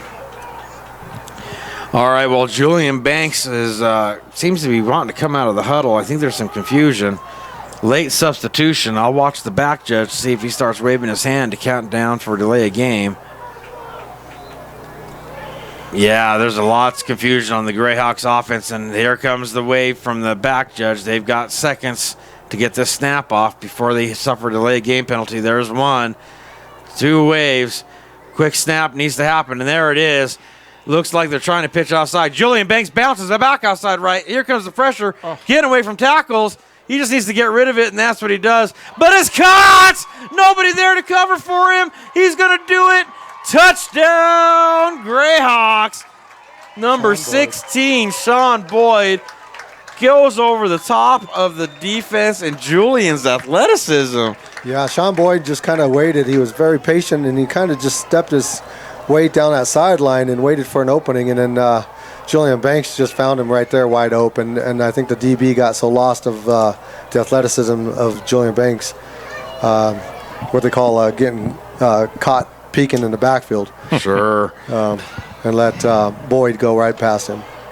Sure did. And while there was so much pressure in the backfield against Julian, I think he escaped 2, if not 3 tackles to make that play. I personally thought he was throwing the ball away. I didn't even know Boyd was down there. Yeah, I definitely thought he was going to be sacked. Well, that takes us to 24-6 with 5 minutes, 39 seconds left. And again, with the lack of a kicker, the Greyhawks have to go for 2. So it looks like 42 is in the backfield. There's a flag thrown in the air. Too many players. Yep, the Greyhawks had too many people in their huddle, so there's some confusion by the Greyhawks offense. That's going to make this a little tough for 2-point conversion, isn't it? But on the other hand, it might give them more area to spread. Yeah, sometimes it's easier to be off the 10-yard line than it is off the 2. Very true.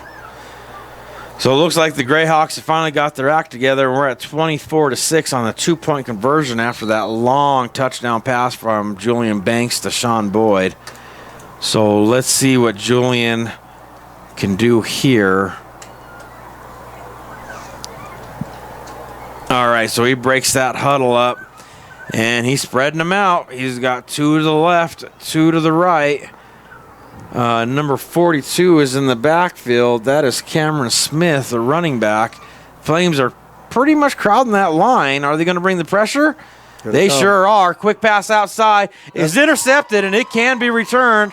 The Greyhawks need to bring him down if they're going to stand a chance of stopping something happen.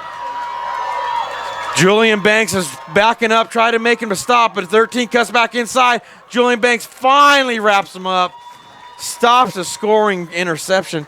Actually, somebody tell me, what would have happened if he got that all the way in? The Flames probably would have got a point, I believe, on that one. Would that have been 2 points for the Flames if they scored that? Or I want to say it was 1 point, but it's possibly the NCAA rules could have been 2. Oh, he's okay. He's okay. And then go figure, Julian Banks, throwing the pick in the end zone, he actually the one that saved it. Boy, that's true, but the way he saved it was pretty impressive as well because he had a blocker on him, so he had to backpedal about 15, 20 yards to shed the block and to be able to make the tackle. And it looks like Bobby Purify is taking his pads off, so he might be done. I saw him grabbing his back of his leg, looked like a hamstring after that interception return. Where is he? Oh, right here, there he is on the sideline. Yeah, I noticed a couple minutes ago that he wasn't in. He wasn't on defense, and they had him over here. They were working him. Yes, number 13, Bobby Purify, has removed his pads. That is a big loss of talent for the Greyhawks. But they still have Marcus Hubbard back there as well, and that guy's a extraordinary running back as well. So that's one thing that's nice about the Greyhawks team. They're deep. Yeah. They've got talent in first string, second string as well. So, but the score is now 24-6 with 5 minutes, 39 seconds left in the third quarter. Who is this punting, Rob? Can you see who that is? That's Will Martin actually making the kickoff. Boy, that kid's trying to do everything today, isn't he? Well, it looks like the Greyhawks are actually utilizing anybody and everything on their talents. So you got a wide receiver kicking off. And it's not a bad one at that. It's a little bit of a line drive, and it's bobbled in the backfield and finally picked up. Looks like number 2 is cutting down in the middle, and he's got blockers and finally brought down by number 9. 2, Brandon Wigley, got hammered by number 9. So that's going to give the Flames possession at about their own 39-yard line. Yeah, it looks to be about the 39-yard line. And Sean Wilborn, he being a previous owner or whatever, coming to the Greyhawks this year, that's definitely an asset, with some talent that he had, previously with his team. Yeah, true. He was an owner of the Denver Dynasty. He also played defensive end for many teams in this league. Yeah. And for him to make I think a touchdown saving tackle, because I don't think if he makes that stop, nobody else is there to stop him. So great heads-up play by Sean the Dynasty Wilborn. So out of the shotgun, he goes 2 to the left, 1 to the right, max protection. Here comes the pressure by the Greyhawks. Quick pass out, defended on the play by number 5, Jevin Colbert. You know, and Jevin's actually done a pretty good job stepping up in this game. I've said his name a couple times already today. And Buck's favorite receiver right now, as we're looking, is definitely Bobby. Bobby Salee? Yeah, Salee. He's definitely trying to find him, but he's just not finding that rhythm as far as getting him, that ball a little bit lower, overthrown again. But Buck, he needs to, have confidence with his line. And you can tell when he does because he hits him on the numbers. Yeah, I mean, the performance he gave on the first half versus the performance he's given so far in the second half are different stories. Fake handoff, quick pass. It's open. He's got 2 men to beat, and they finally wrapping him up. Can't see the number on the carrier. Finally gets up. Is that 86? 85. 85 looks to be Malcolm Owen, if that's who that is. Sorry, partner. Can't quite read your number. It is 85. It is Malcolm Owens. Malcolm Owens makes nice a great catch. That's a great first down play from Kyle Buck to Owens there to get the Flames a first down and put them inside Greyhawk territory. So as he breaks that huddle, Kyle Buck sends 2 to the left, 1 to the right. There's that formation again, Coach. They're stacking the line there. They got 6 on the line. Yeah, it sure does. But the Greyhawks have got a full bodies on the line as well. Batted in the air, intercepted. Excuse me, by number 5. Was that number 5? Yeah, number 5, Tyrone Allen. No. Jevin Colbert took over at 5. Oh. So great job. By Jevin to. I didn't see who tipped that pass. Did you? No, I didn't. But the Colorado Greyhawks defense does it again and stops another drive in the second half. That takes us to 4 minutes, 35 seconds left in the third quarter. It is still Greyhawks 24, Flames 6. Now, I see Ryan Horn coming on the field, and Julian is in there, and I still see Bobby Purify on the sideline. He's trying to get stretched out. I wonder if he's trying to get back in. He's ginger on his right leg there. Flag is thrown. Too many men again. It's their second too many men on the field. Yeah, the Greyhawks are making mistakes offensively when getting the plays called in there and having the right personnel. But even with that, it's still a 24-6 game. So I guess these mistakes are happening, but it's not stopping them from scoring. So let's see what Julian Banks can do now after the 5-yard penalties. 1st and 15. Oh, and look at the big man in the backfield. So that's usually a good indicator that they're going to run. They've been doing that all season long with the heavy fullback. Is that Cedric Muaga? No, is he? Did he come from the Grizzlies? I think said he came from. I remember him from Metro State. Okay. So Quip, handoff up the middle to Hubbard, and he fights forward and gets pretty good yardage on there, about a 4-yard carry.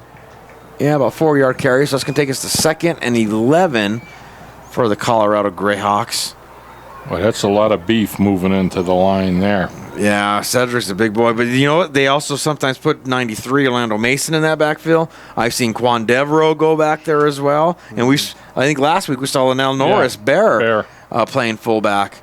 So usually pretty good indicator that they're going to run when they've got the meat in the backfield. Somebody must have been watching the 85 Bears.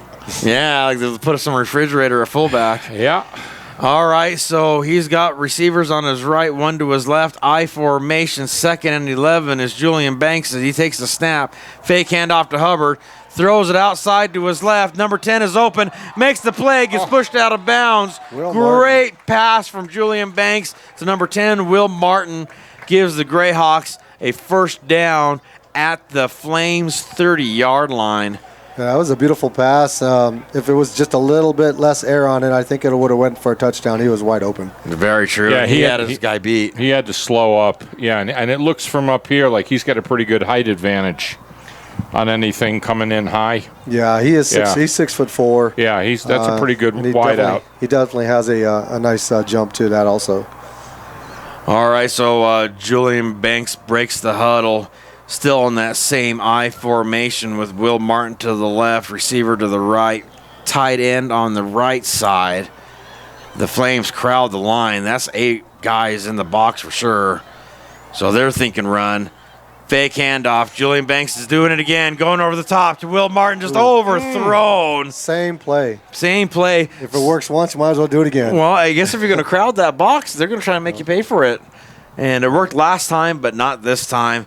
So that's going to take us, too much arm on that one. 2nd and 10. Looked like he slowed up a little bit as he was going out. He thought it was going to come in short again, and it looked like he slowed his stride up just a little bit. Well, he threw it on the inside shoulder, too, so he had to actually look the opposite way, looking for the ball. I think that's where he got a little, slowed down to find out where it went. Yeah, I guess turning your head can do that to a man, huh? So he stayed in that same formation. Ryan Horn's on the right at side end. We've still got Will Martin on the left side and Sean Boyd on the right side in an I formation. No, we're going to hand it off this time. Sean Boyd, let him push it forward, and he does what he always does, and that's gain yardage, and that's about a gain of 3. So that's going to take it to 3rd and 7. Pretty big play call here for the offensive staff of the Colorado Greyhawks. Yeah, it's pretty much you try to get the sticks here, get to your first down. You're on the 20-yard line if you do. They don't have the kicking game, so they're pretty much 4-down territory. That's very, very true. Very, very true. So the offense, I think, is being ran today by Romel Gordon and also Rashad Ray is down there. Head coach, again, is Dennis York. So we're going with the same formation. Tight end on the right, receivers left and right, and look at the crowd of Flames inside that box. Ooh. Let's see if see what happens here. Nothing but There's cover a 3. snap, fake the handoff. Here comes the pressure. Julian rolls right, and look at that boy go. He's going to use his speed. Can he move forward? Gets the first down, stretches out. That's going to be close. Does that look like a first down to you? Yep. Looks like one to me. About a half a yard. Boy, the speed by Julian Banks. He had 3 Flames in his face, and he rolled out, gained enough for a first down. Julian Banks putting on an amazing performance of speed with 2 minutes, 25 seconds left in the third quarter. Still 24-6, Greyhawks over the Flames. And as a defensive coach, you're always, trying to tell your DN to contain, and he just underran him. They had him there, but he just underran him. They've been doing that all night. Yeah. And with the speed that he's got, we've been watching the Julian Banks show for this game here tonight. The young man is taking it on his shoulders, and he is definitely propelling his team here, as the score definitely shows. I formation, handoff to Hubbard. He gets resistance at the line. He actually fights for extra, and he gains about 2 yards on the play. So even with the crowd of defenders in that line, Hubbard fights forward and gets extra yardage. And as he taps out, number 42 looks to be tapping in. What am I missing? All right, so Ryan Horn is coming off the field. So there's going to be a shift in the personnel for the Greyhawks as they're looking at 2nd and about 8 to go. Yeah, I just noticed Bobby Purify coming back on the field, but he does have his pads off, and he left his helmet and pads. Yeah, he just walked out. He's got his jersey on. But so Bobby Purify is done for the evening. And if the game, Julian Banks calls a timeout. And I was going to say, if the game goes forward the way the Greyhawks are playing, and I don't want to make any up game predictions, but if the Greyhawks do move forward from this game, they have another game after this with the Rocky Mountain Bowl against New Mexico. The way I see Bobby Purify is that there's no sense of putting him back in the game, if he has another championship game on top of this. Well, I'm glad you mentioned that, because I'm going to take this time to let everybody know that next Saturday at Gary Berry Stadium at 7 o'clock, the winner of this affair will go on to play the champions of the New Mexico League in the 2nd annual Rocky Mountain Bowl. You can visit them at CFCfootball.com. And there might be a chance that Colorado Sports TV could go down there, but we haven't got that sealed. The day before, Friday night, is the Hall of Fame banquet for the inaugural class of the CFC Hall of Fame. And by the way, congratulations, Rob, on making the Hall of Fame, brother. Thank you. I appreciate that. I think you definitely deserve it. And if people don't know the work that you put in, not only as a player, as a coach, and as an owner, but your time as commissioner in the league, I actually was present for some of that. You've had an amazing career, and you definitely are deserving, Rob. So congratulations to that. Thank you. I appreciate it. That's 20 years of hard work, in the Colorado Football Conference. Dedicate a lot of summers, to just football. And Redbeard, you can attest to that. We've done a lot of things. I'll attest that it's more than just summers, because the off season is not that much of a lay down either. You're always working. Yeah. Flag goes in the air. Looks like we're going to have a false start against the Greyhawks. But let me remind everybody that on number 44 draws offsides. Hall of Fame banquet will be held at Hotel Elegante at 7 o'clock in Colorado Springs. Starting's at 7. And if your name has been read off as a Hall of Famer, please try to be there. And congratulations to the inaugural class of the CFC Hall of Fame. And it's kind of awesome, for years we've talked about it, about doing a Hall of Fame for the Colorado Football Conference. There's so many players, thousands and thousands of players within the 28 years that we've had this conference to actually finally recognize some of the people that put so much dedication into this love of this game. I appreciate it too.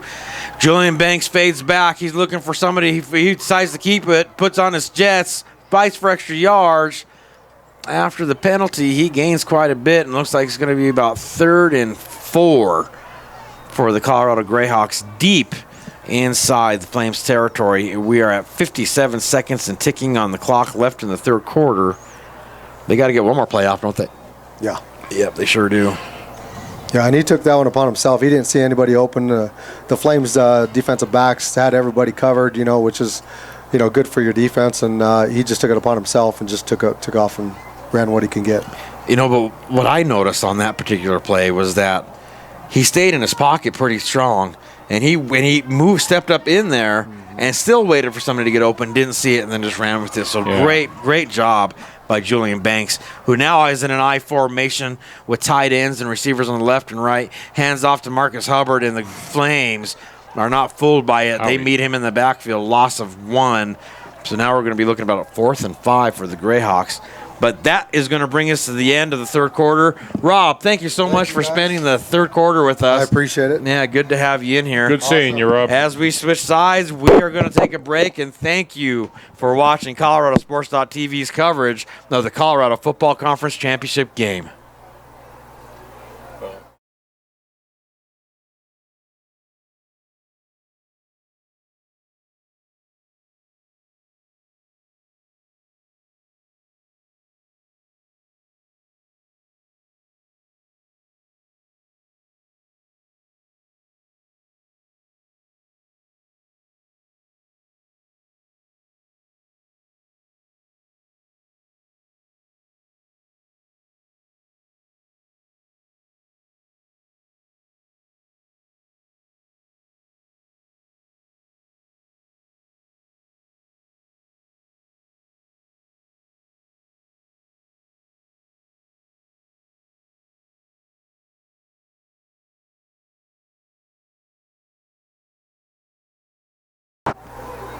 And welcome back to ColoradoSports.TV's coverage of the Colorado Football Conference Championship Game. We are in our final quarter of play.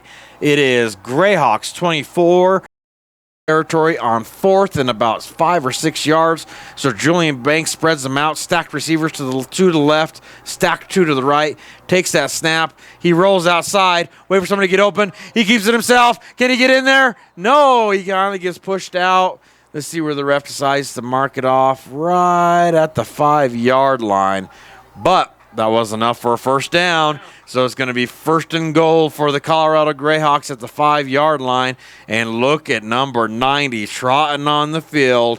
John West is going to be in the backfield. So I think it's time to punch the ball in, Coach. Yeah, I'd say so. It looks like, again, we're back to that Chicago of 85 offense. And they're going to go with that big fullback. But, I wouldn't be surprised to see him fake something behind that fullback and for that quarterback to swing to the outside. Well, and I'll tell you what, I see Fred has made an adjustment. He brought in 3 big heavies to sit in the middle of that line. So this is going to be big man on big man football. This is going to be fun to watch. So, yep, Julian Banks is putting them in that. Oh, there's another flag in the air. Wow. Took the Greyhawks too long to get to that. They've definitely been making mistakes. The Greyhawks have, and especially when they're trying to make changes in personnel. So that's going to push them back 5 more yards, and we're going to be looking at 1st and goal at the 10. Let's see if they swap the personnel out or if they're going to keep going with what they had. Now, I saw the quarterback wave off somebody on the sidelines. I'm assuming whoever's calling the plays. Yeah. Because it looks like they're not getting the plays in quick enough to, for the quarterback to be happy with them. Okay, well, here it is. Wishbone formation with the big man up in the middle.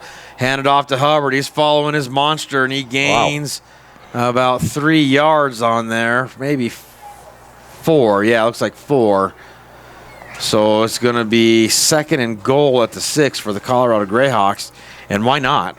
Just let the big man make a hole and push people backwards and follow them through. 2-3 yards at a time right here, and that's that's going to turn into 6 points real quick. I think you're right. So 2nd and goal for the Greyhawks as Julian breaks the huddle. There has been no personnel change, so we're going heavy on heavy again. And let's see who can win this battle. Yep, he's got tight ends on both sides. Waiting for the snap is Julian Banks. He gets it. Handed off to Hubbard. He's fighting for extra. Reads forward.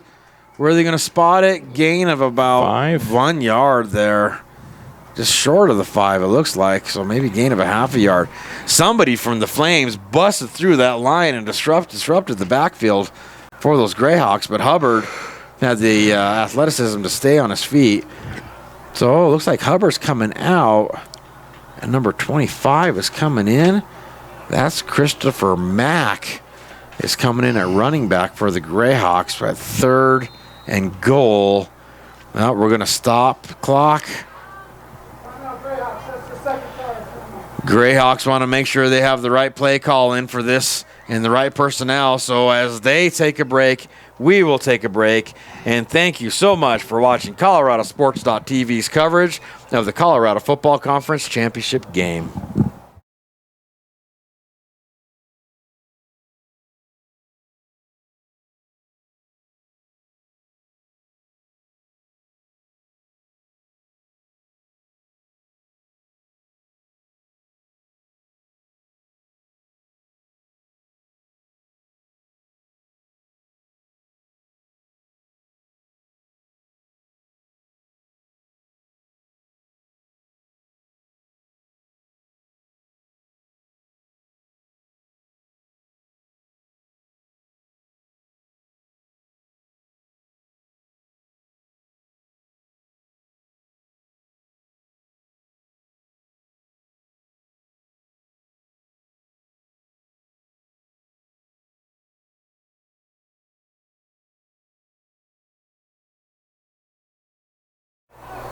And welcome back to Colorado Sports TV's coverage of the CFC Championship Game.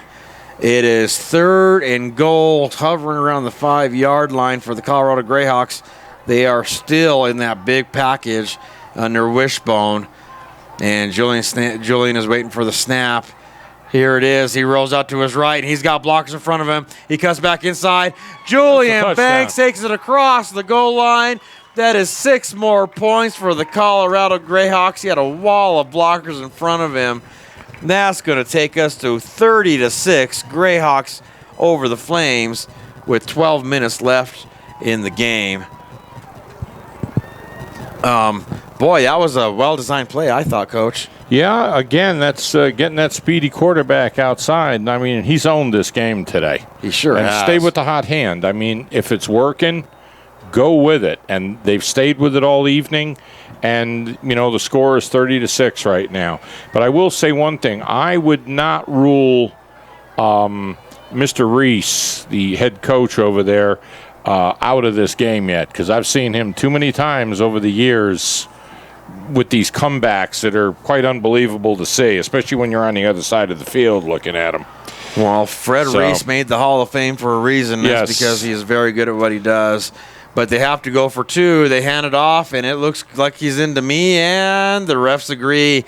So that's 2 more points for the Colorado Greyhawks. That's going to take it 32-6. Greyhawks over the Flames with 12 minutes, 9 seconds left in the game. Thank you for watching ColoradoSports.TV's coverage of the Colorado Football Conference Championship Game.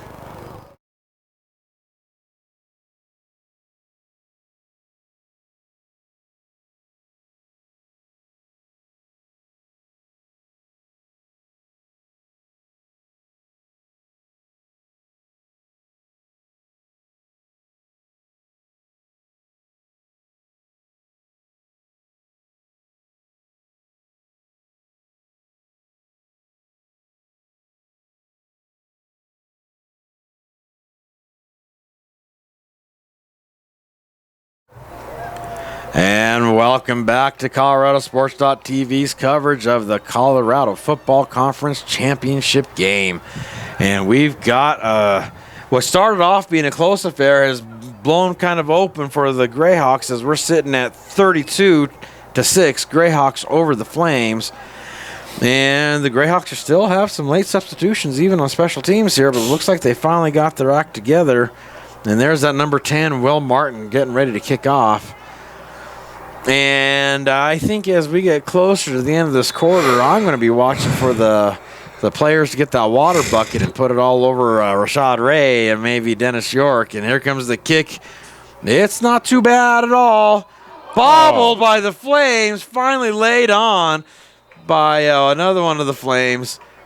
Boy, what a mistake by the Flames right when you don't need it, when you're down so many points. What's that old saying? When it rains, it pours. Sure does. And you know what the Flames need pouring of right now are points as they're down 32-6. So I think it's time to air it out. And I think if Kyle Buck can get back on the program where he was in the first half, it might be doable. Yeah, that I just want to comment on that kickoff now. That was that number 13, Ulysses Boatwright. Mm-hmm. And I heard you saying earlier that he's quite a young man taking a kickback, and he was zeroed in on that, and they had bad communication between him and the other young man out there, and that didn't turn out very well. But, that's kind of the way it's gone tonight. But let's see here. So now we're at 1st and 10 at the 26, and Kyle Buck spreads them out, and here comes the pressure from the outside. He gets hit as he throws. Bob's defended on the play very well by the Greyhawks defense. Well, with Bobby not there at safety, it looks like that's number... Well, what number is that, Coach? It looks like 0 and 11 were right there. Well, that confused... 0 was in on that, and that's Xavier Galligan. Great job, Xavier. And that's what I mean. You lose somebody as phenomenal as Bobby Purify, but then there's Xavier Galligan right there, another long-time CFC veteran to step up, take the place, and then execute while he's in there. That's exactly what he did to break up that pass. Well, that actually looked like it was going to be an interception, and then that second guy came in, and he had no way of knowing that his teammate was zeroed in on the ball.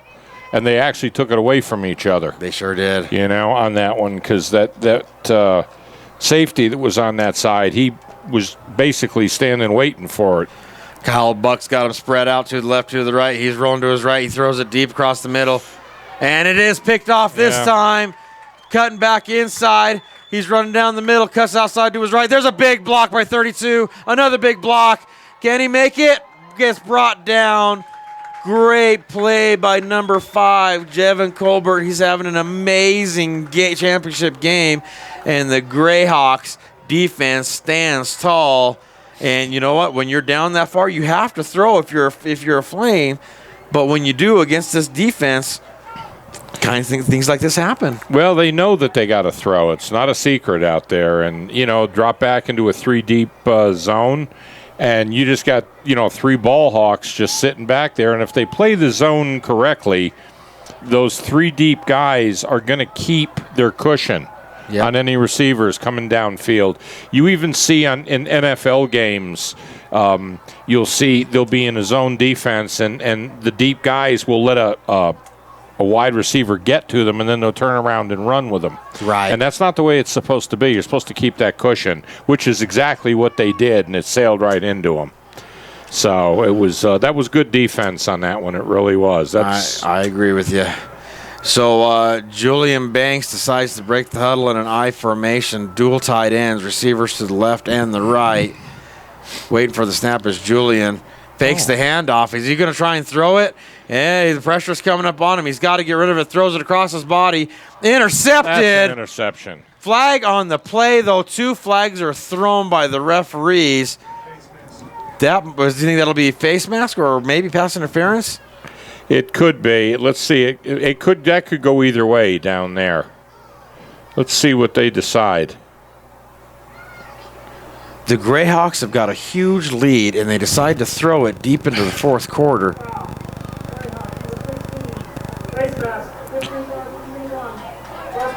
The turnover will count. There'll be a personal foul for a face mask, and that's going to give the Colorado Springs Flames even better field position from the interception. Yeah, I don't understand why they threw the ball on that one. I don't know. My line of thinking is you keep it running, you keep the clock going. I don't understand why they did that, but again, I'm the first to say I'm a defensive coach. I'm not much of an offensive guy, and personally, I don't understand that. But now the Flames are very happy that happened, I'm sure, because now they got the ball back. And sure they are, and if you consider, after a beautiful interception and return after the interception, no time came off that clock, or very little came off that clock because it was immediately intercepted again. Yeah. So this is exactly what the Flames needed. So the handout outside, deep. Oh, no, it was a fake. Sack on the play. Was that 52? 50 or 52 coming in from the right side. 52. 52. Matt Smith comes in there, makes the sack in the backfield, and the Greyhawks defense is doing its job again. And now we're looking at about 2nd and 15-ish. And let's see what Kyle Buck. Am I right, Kyle? Yeah. Yes. Kyle Buck. Yeah. Let's see what Kyle Buck can do. Sorry about that, Kyle. Let's see. Oh, no, there's a Jeremy. No, it's Kyle Buck. Kyle. All right, so he breaks that huddle. He sends 1 to his right, 2 to his left. Tight ends in there, and here's that switch to that formation that they were starting the game off of. Fake handoff. Here comes the pressure outside. Throws it. Caught again. Beautiful catch on that play. Not quite it might be enough for a first down. Let's see where they spot it. It's going to be close. You think he's short, Coach? I think he's short just a little. It looks like number 17, that Bobby Salee. He's having a great game for the Flames.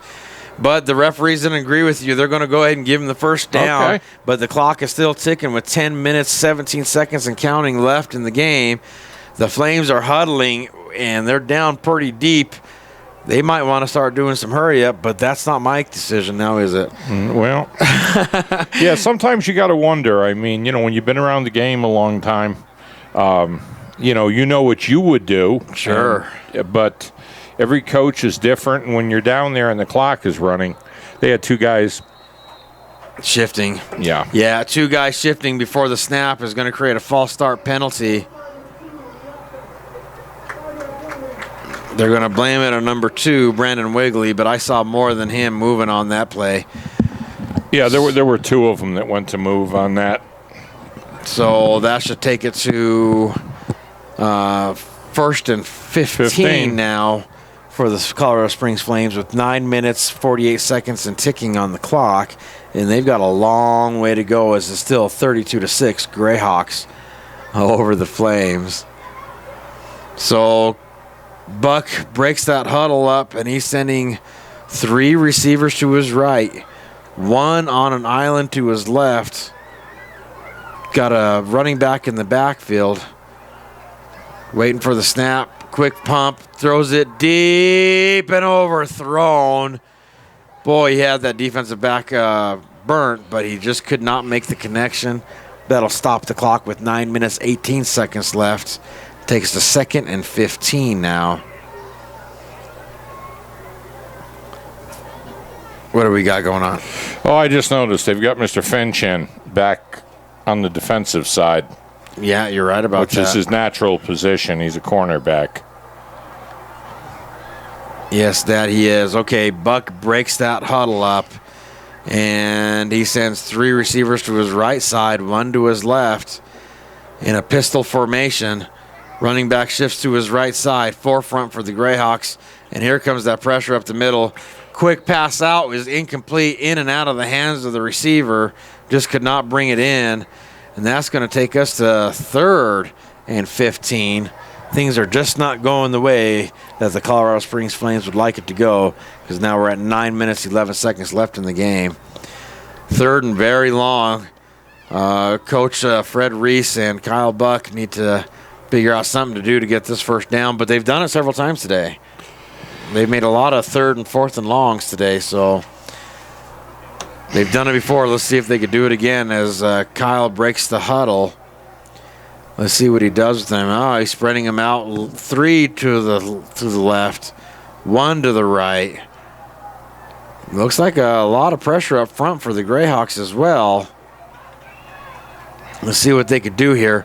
Yep, here comes the pressure on the inside. Fakes the hand. There it is, handed off and hit hard immediately by the Greyhawks. Gain of about 2 yards. And if they want to keep the Greyhawks from scoring again, they might be a good idea to punt, and that looks like what they're going to do as the punt team comes on the field. It looks like the offense is coming off with 8 minutes, 48 seconds and ticking on the clock. Yeah, you just got to kick it down as far as you can, don't you, Coach? Yeah, just get it out of there, and yeah. Because I know you're down by quite a bit, but if you go for it on 4th and 12 and you don't make it, you give the Greyhawks another good field position. No, yeah, they can't do that. I won't say they can't do it. You can do anything you want to do when you're down there calling the plays, but I can't see them doing anything like that. They're going to kick it clean, and hopefully he'll go to put something on the ground. All right, that punt is a nice one, and let's see what the returner can do with that. That looks like, is that DeAmbrose on the carry? Yep. Oh, he gets lifted and hit hard. But DeAmbrose Finch has a nice return, brings it back to midfield. So as they take a break to switch sides, I'll take a break. And thank you for watching ColoradoSports.TV's coverage of the CFC Championship Game.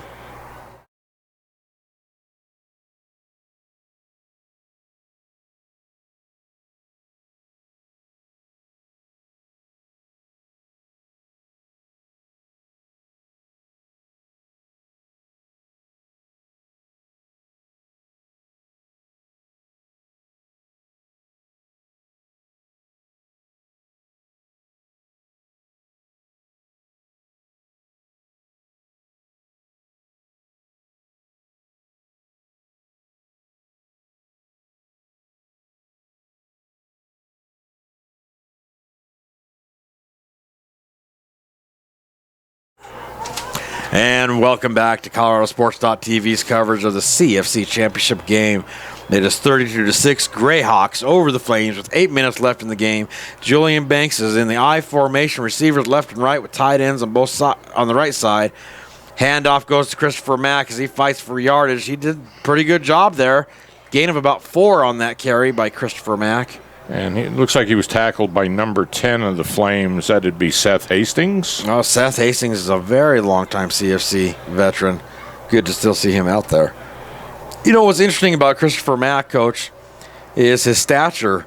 You know, he'll never be confused as one of the tallest players on the field, but he's easily hidden behind a big line, so it makes it difficult to find him. And Chris Mack is in the backfield again, I formation with a big blocker right in front of him. Same formation, dual tight ends. Julian takes a snap, hands off to Mack. They're going left, but the Flames aren't having it.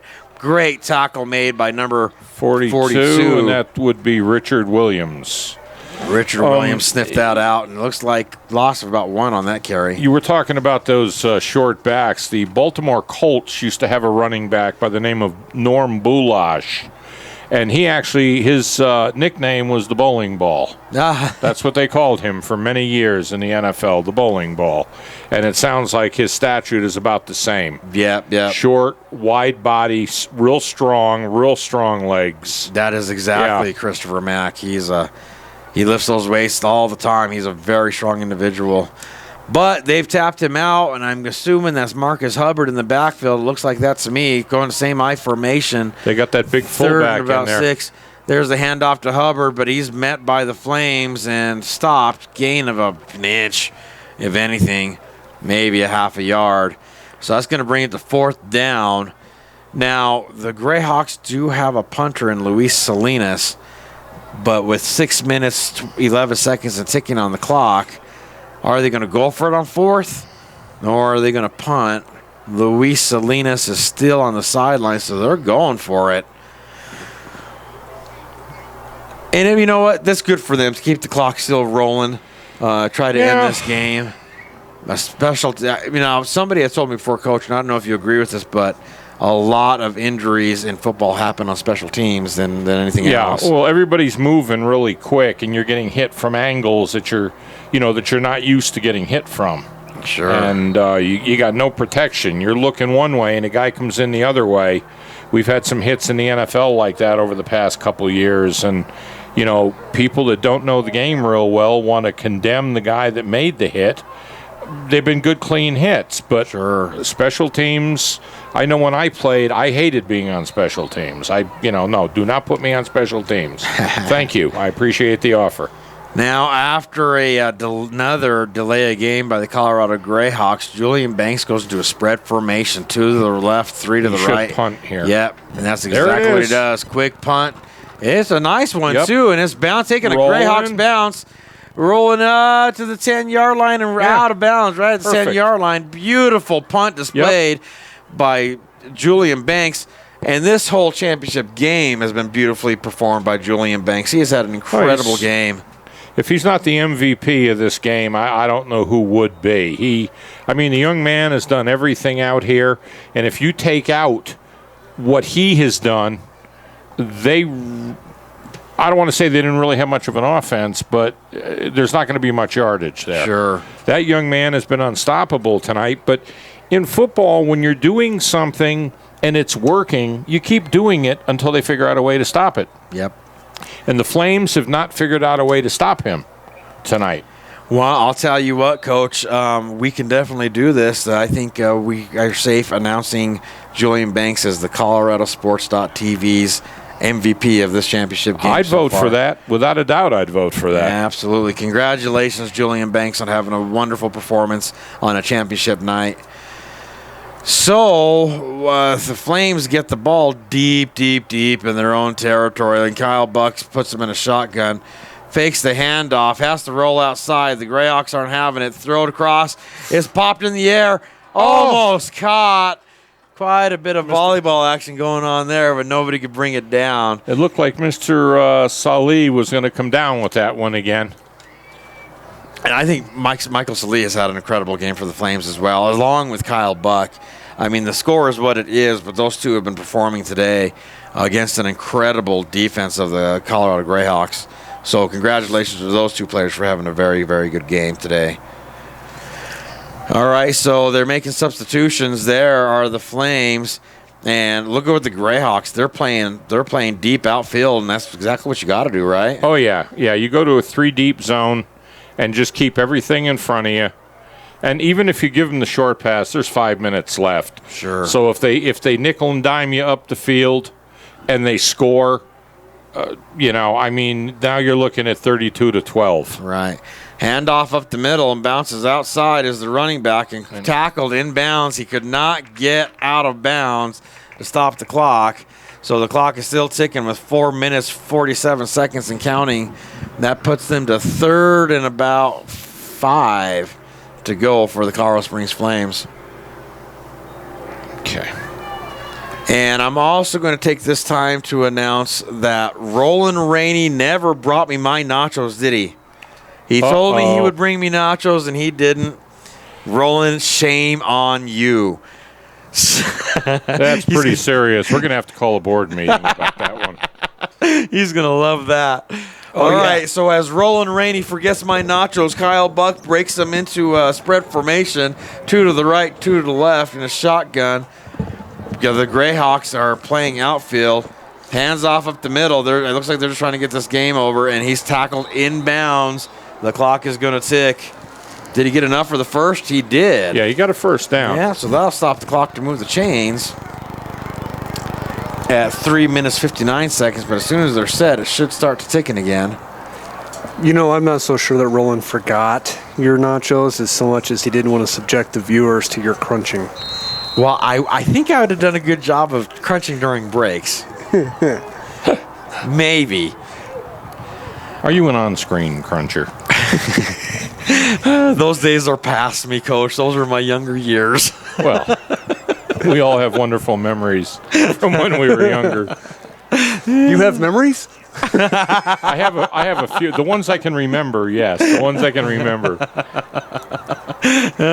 Wonderful comeback by our producer, Scott Schlesinger. And you know what? While we're ending down towards the end of the championship game, on behalf of the Colorado Football Conference, Scott, I would like to thank you so much for covering the CFC and the Colorado Greyhawks again this season. It's been a pleasure having you. Oh, I love it. So he throws it deep, and it's caught this time. He cuts inside, cuts back outside, tries to stiff arm, but still brought down. Gain of about 9 on that play, but he's caught in bounds. He didn't go out of bounds, did he? No, he didn't. Nope, so it's 3 minutes, 22 seconds and ticking on the clock. I mean, they've got a long, long way to go and a lot of points to make up, but I still think they would be trying to get out of bounds. Unless Fred's idea is just go ahead and end it and let the clock run. And Graybeard makes me giggle again. Little inside joke there. Oh, so the Greyhawks have called a timeout. So that's their final timeout of the game. And as they take a break, I'll take a break. And thank you for watching ColoradoSports.TV's coverage of the CFC Championship game.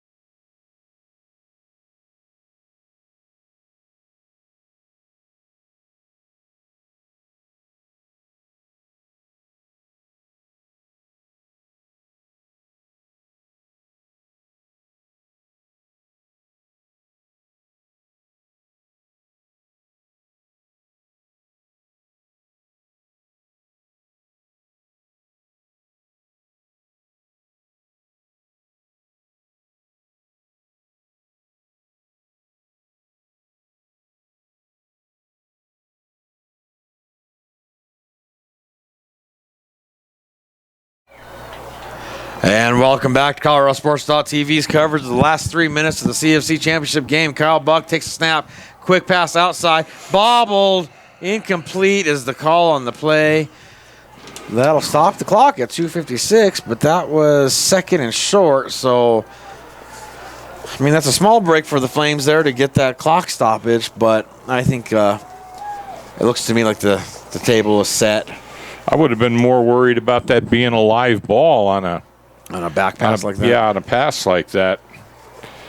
That's why I looked at the referee. He called it incomplete. Yeah, so they're at least by a yard.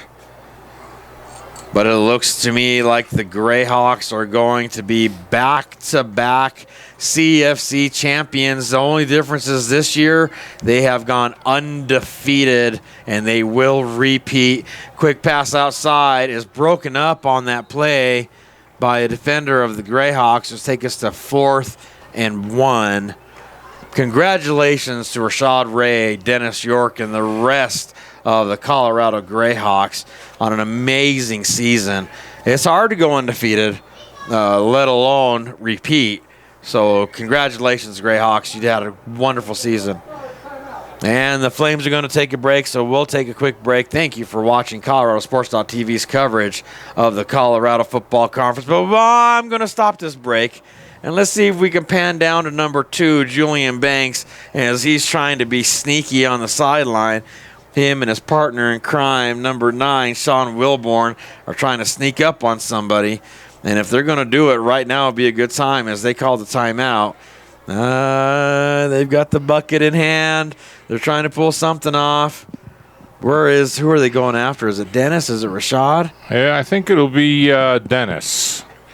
They put the bucket down, and they've got the lineman hiding it. Oh, yeah, no, they're ready. They're ready and waiting. And those kids are going to give it away because if Dennis sees them kids all in there, he's going to know what's going on. Coaches know the last 2-3 minutes of a game when it's when you're way ahead. We know we have to be careful. Well, and you know who else knows it? If you'll pan to the right, all the way to the right is Rashad Ray, hiding from everybody, trying to avoid the wet back situation. So we're going to go into a shotgun and put receivers on the right and receivers on the left. And let's see what Kyle Buck can do. Movement up front, was that on the defense or on the offense? Let's see what they call here. I think that was on the defense. Yeah, they sure rushed that line pretty quick. But let's see what the Zebras think.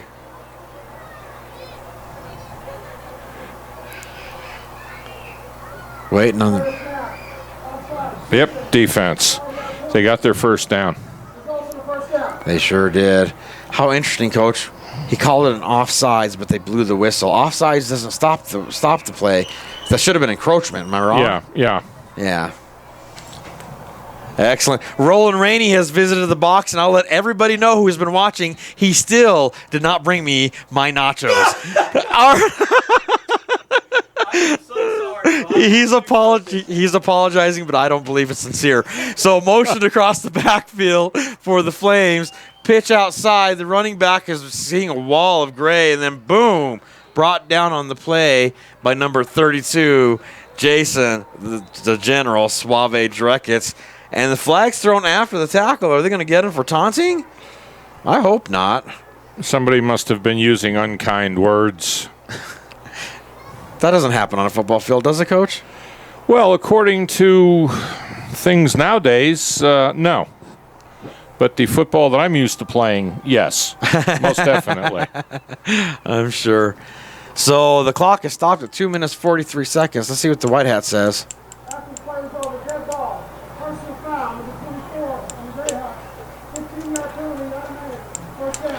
Personal foul of the 15-yard variety is going to keep the drive going for the Flames. Marcus Lennox on that one. I can't tell you what the personal foul was, but hardly matters as we're looking at 32-6 with 2 minutes, 43 seconds left in the game. Special shout-out to Kevin Palmer watching us live on ColoradoSports.TV. Check white, Coach, check white. So he's asking for the clock to start running, and they're not doing it. Yeah, he is. 2 minutes, 42 and counting. Kyle Buck is still in the huddle. It looks like they're just trying to get the game to end. So Buck breaks the huddle. He's staying in that shotgun with the max protection. There goes the water. And is that Dennis? I can't tell which coach that is, but a coach just got the dunk. Here's a motion inside. Waiting for the snap is Buck. He asks for it. Trying to draw him offside. He gets it. Fake handoff. He's rolling to his right. Wall of gray right next to him. Fighting for yards, but he gets brought down. Looks like number 38 of the Greyhawks there at the sack. No. There's no 38. I can't see your number, partner. Sorry, I can't call you for that, but it was a beautiful play by the defender. Takes us to second and about 15 for the Flames, and we have reached the 2 minute mark. Are they going to take a 2 minute timeout? Well, if the players want water, it's too late because Dennis York is wearing it all right now. That was definitely Dennis York taking the bath. And Rashad Ray is still hiding on the other end of the field trying to stay away from the water. So they're going to spread them out, 3 to the left, 1 to the right. Greyhawks are in the forefront. Playing in the backfield are the defensive quick pass out on a bubble screen, putting on the Jets, but stopped and tackle made on the play. First down by number 33, Tyler Brown. That's going to stop the clock to move the chains, but we're at 1:52. Now and ticking. Score is still 32-6. Colorado Greyhawks are going to leave this game repeating CFC champions. Hard task to do. Great start to a dynasty. Congratulations to the Colorado Greyhawks, their coaching staff, all the players, the fans. What a wonderful season, going undefeated and repeating. Great job, Greyhawks. Still, though, minute 22 and counting left in the game. Kyle Buck spreads them out, 2 to the left, 2 to the right. Takes a snap. Here comes the pressure. Throws it deep, and it's caught. Tackle's not made, but finally covered up there by number 32 again. Jason Dreckitz. Was that Dreckitz making that tackle? Or am I wrong? Is it 33? Yeah, it was 33. Tyler Brown, I believe. Sorry about that. It's getting dark out, and you're getting further away from me. Penalty after the play gives extra yardage to the Flames, and they might just put more points on the board before this game is over. And it's pretty much, I think there was quite a bit of penalties on that there on the Greyhawks on this drive. To keep this drive alive for the Flames, but the clock is running with 1 minute, 5 seconds left and ticking. Kyle Buck goes in that shotgun, 3 to his right, 1 to the left. Whistle is being stopped. The clock is being blown. The Flames decide to take a timeout, and Fred Reese is going to try and score one more time before this game's over. But as they take this break, I'll take a break. And again, thank you for watching ColoradoSports.TV's coverage of the Colorado Football Conference Championship Game. Fred Reese.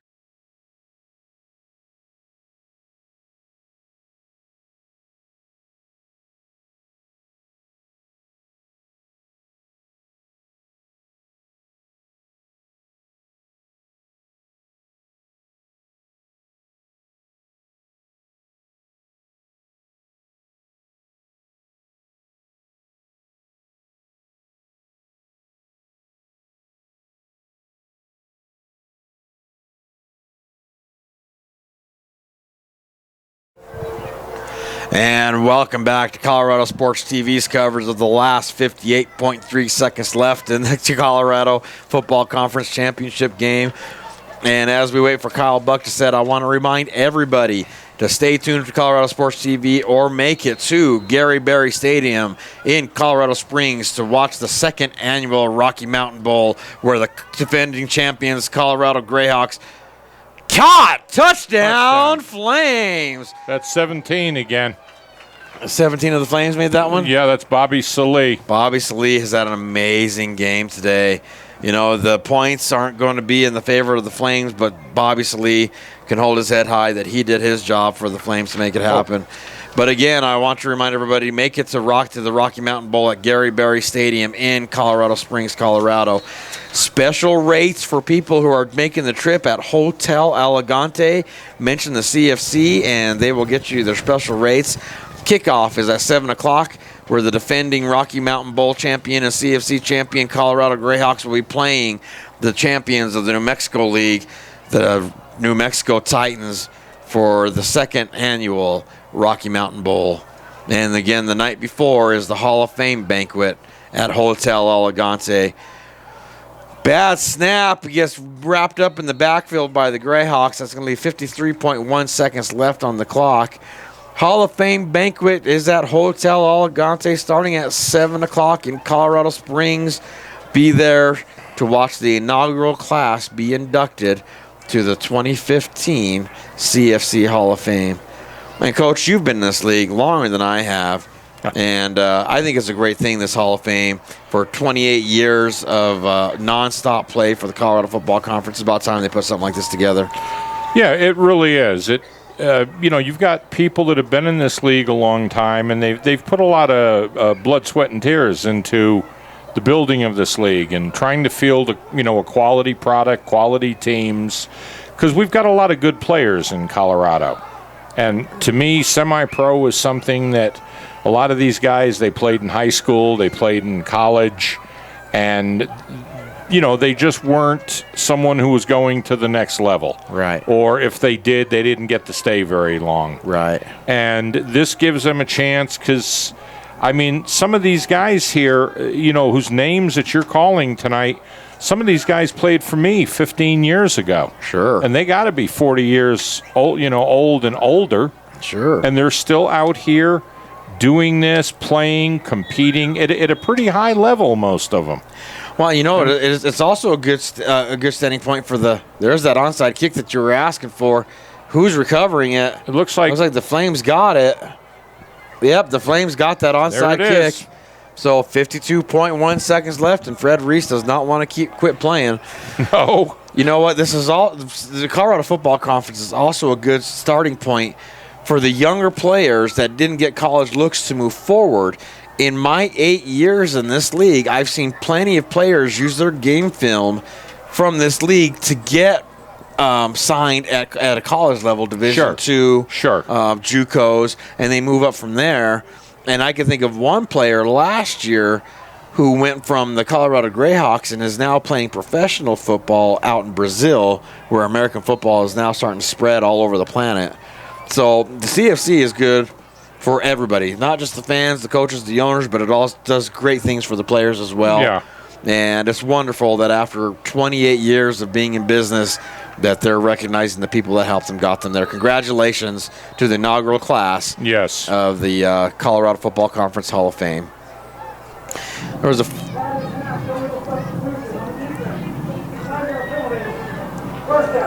The Greyhawks had too many players on the field, and that's going to move the Flames even closer to the end zone as the score is now 32-12. Greyhawks over the Flames, and we still have 52.1 seconds left in this game. And the Julian Banks has had an amazing season. Oh. His receivers have had an amazing season. Quick pass outside, defended well. Yep, by DeAmbrose. That's DeAmbrose, isn't it? Yep. DeAmbrose does a great job of covering that receiver. And with that being said, a special congratulations. Offsides against Luis Salinas. But this whole defense, the entire season, to have as many shutouts as they did, only giving up 21 points for the entire regular season, the Colorado Greyhawks defense made a big difference in this game with the interceptions deep in the Flames territory when the Flames were driving. Congratulations to every single one of you Colorado Greyhawks defensive players. You had an amazing season, an amazing championship game, and we're expecting even more out of you and the Rocky Mountain Bowl coming up. So there's a snap. Kyle Buck throws it deep, and it is way overthrown. Flag on the field again. Having a hard time ending this game with all these penalties, Coach.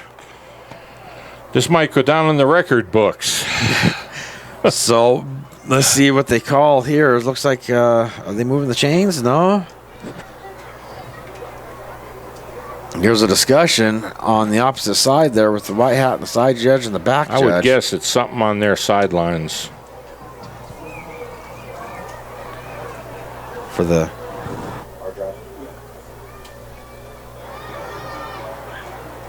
Still waiting on the referees.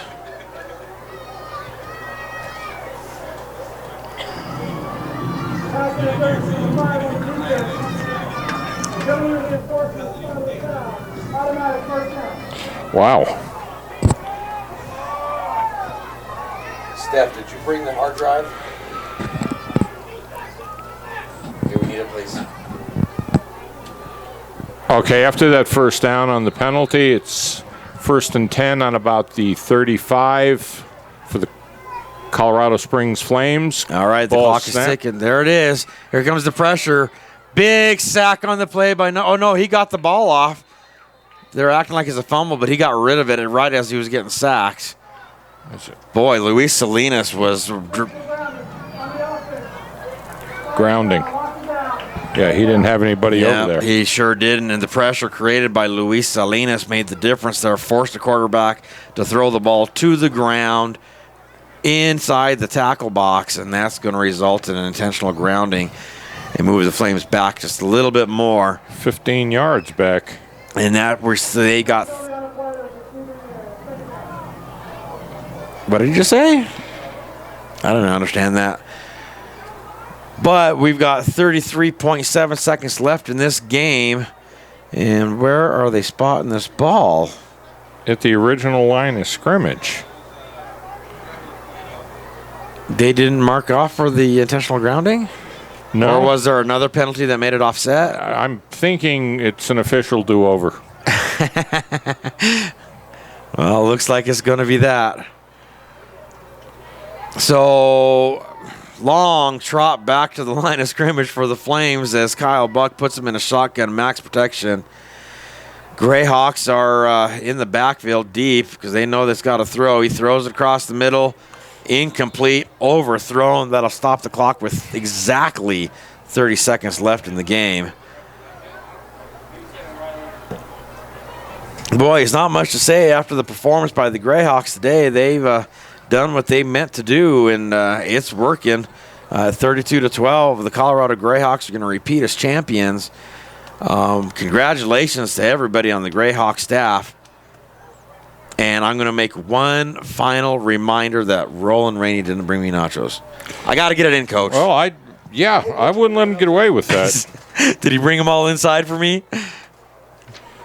Too little, too late. Game is clicking over at 30 seconds left. And you know what? I'm also going to take this time to congratulate the Colorado Football Conference Board of Directors, all the owners and the executive staff for completing another season. Catch made. That's going to be good for a first down. Is that Bobby Salee again? Yes, it is. Bobby Salee having an incredible game. Great performance by Bobby Salee. Once they set the chains, that'll start the clocks rolling at 23-22 and counting. They need to hurry up. They're going to try and put more points on the board because now we're down to 17 seconds and counting. And they're still trying to get the personnel on the field where they need to be with 12 seconds left. Did he spike that ball? He did. That'll stop the clock with 11.6 seconds. Fresh trying to score. Oh, yeah. I knew he would. Yeah, that's a coach right there, Coach Reese. You never count him out of a game. He is extremely competitive, and his teams are usually very well coached. So that's very true, and they've always not only they're very well disciplined too, because he puts them in the right position and he lets them know what he expects from them. And you know what? I've been congratulating a lot of the Greyhawks because they're going to win this thing, but also congratulations to Fred Reese and the rest of the Colorado Springs Flames for making it to the championship game. So Kyle Buck's got motion across his face there. Shotgun formation, quick slant. Is that intercepted? Flags are out like crazy. Yeah. I think he was playing the ball. I don't know if that's going to be pass interference. Guy's got a right to play the ball. What do you think, Coach? Well, the way he got swacked in there between three people, when you see a play that looks like that, they're probably going to, it'll draw that flag. That's exactly what they did. So that'll give them a first down. It's usually, now in NCAA, I believe it's a 15-yarder, but they're going spot foul, it looks like. Yeah, they're looking like a spot foul on that. So 7.3 seconds left as Fred Reese and the Colorado Springs Flames, led by Kyle Buck, try to score one more time before this game is over. Motion across the face of Buck, waiting for the snap. Here it is. Here comes the pressure. Bubble screen outside. Greyhawks, don't let it happen. That's game. That is it. The game is over. Congratulations, Colorado Greyhawks. You are the 2015 CFC champions. Repeat, undefeated. Thank you, everybody, for watching ColoradoSports.TV's coverage of the Colorado Football Conference Championship game. This is Eric Chacon signing off for Redbeard. Thank you for watching, and God bless. But I'd like to know who...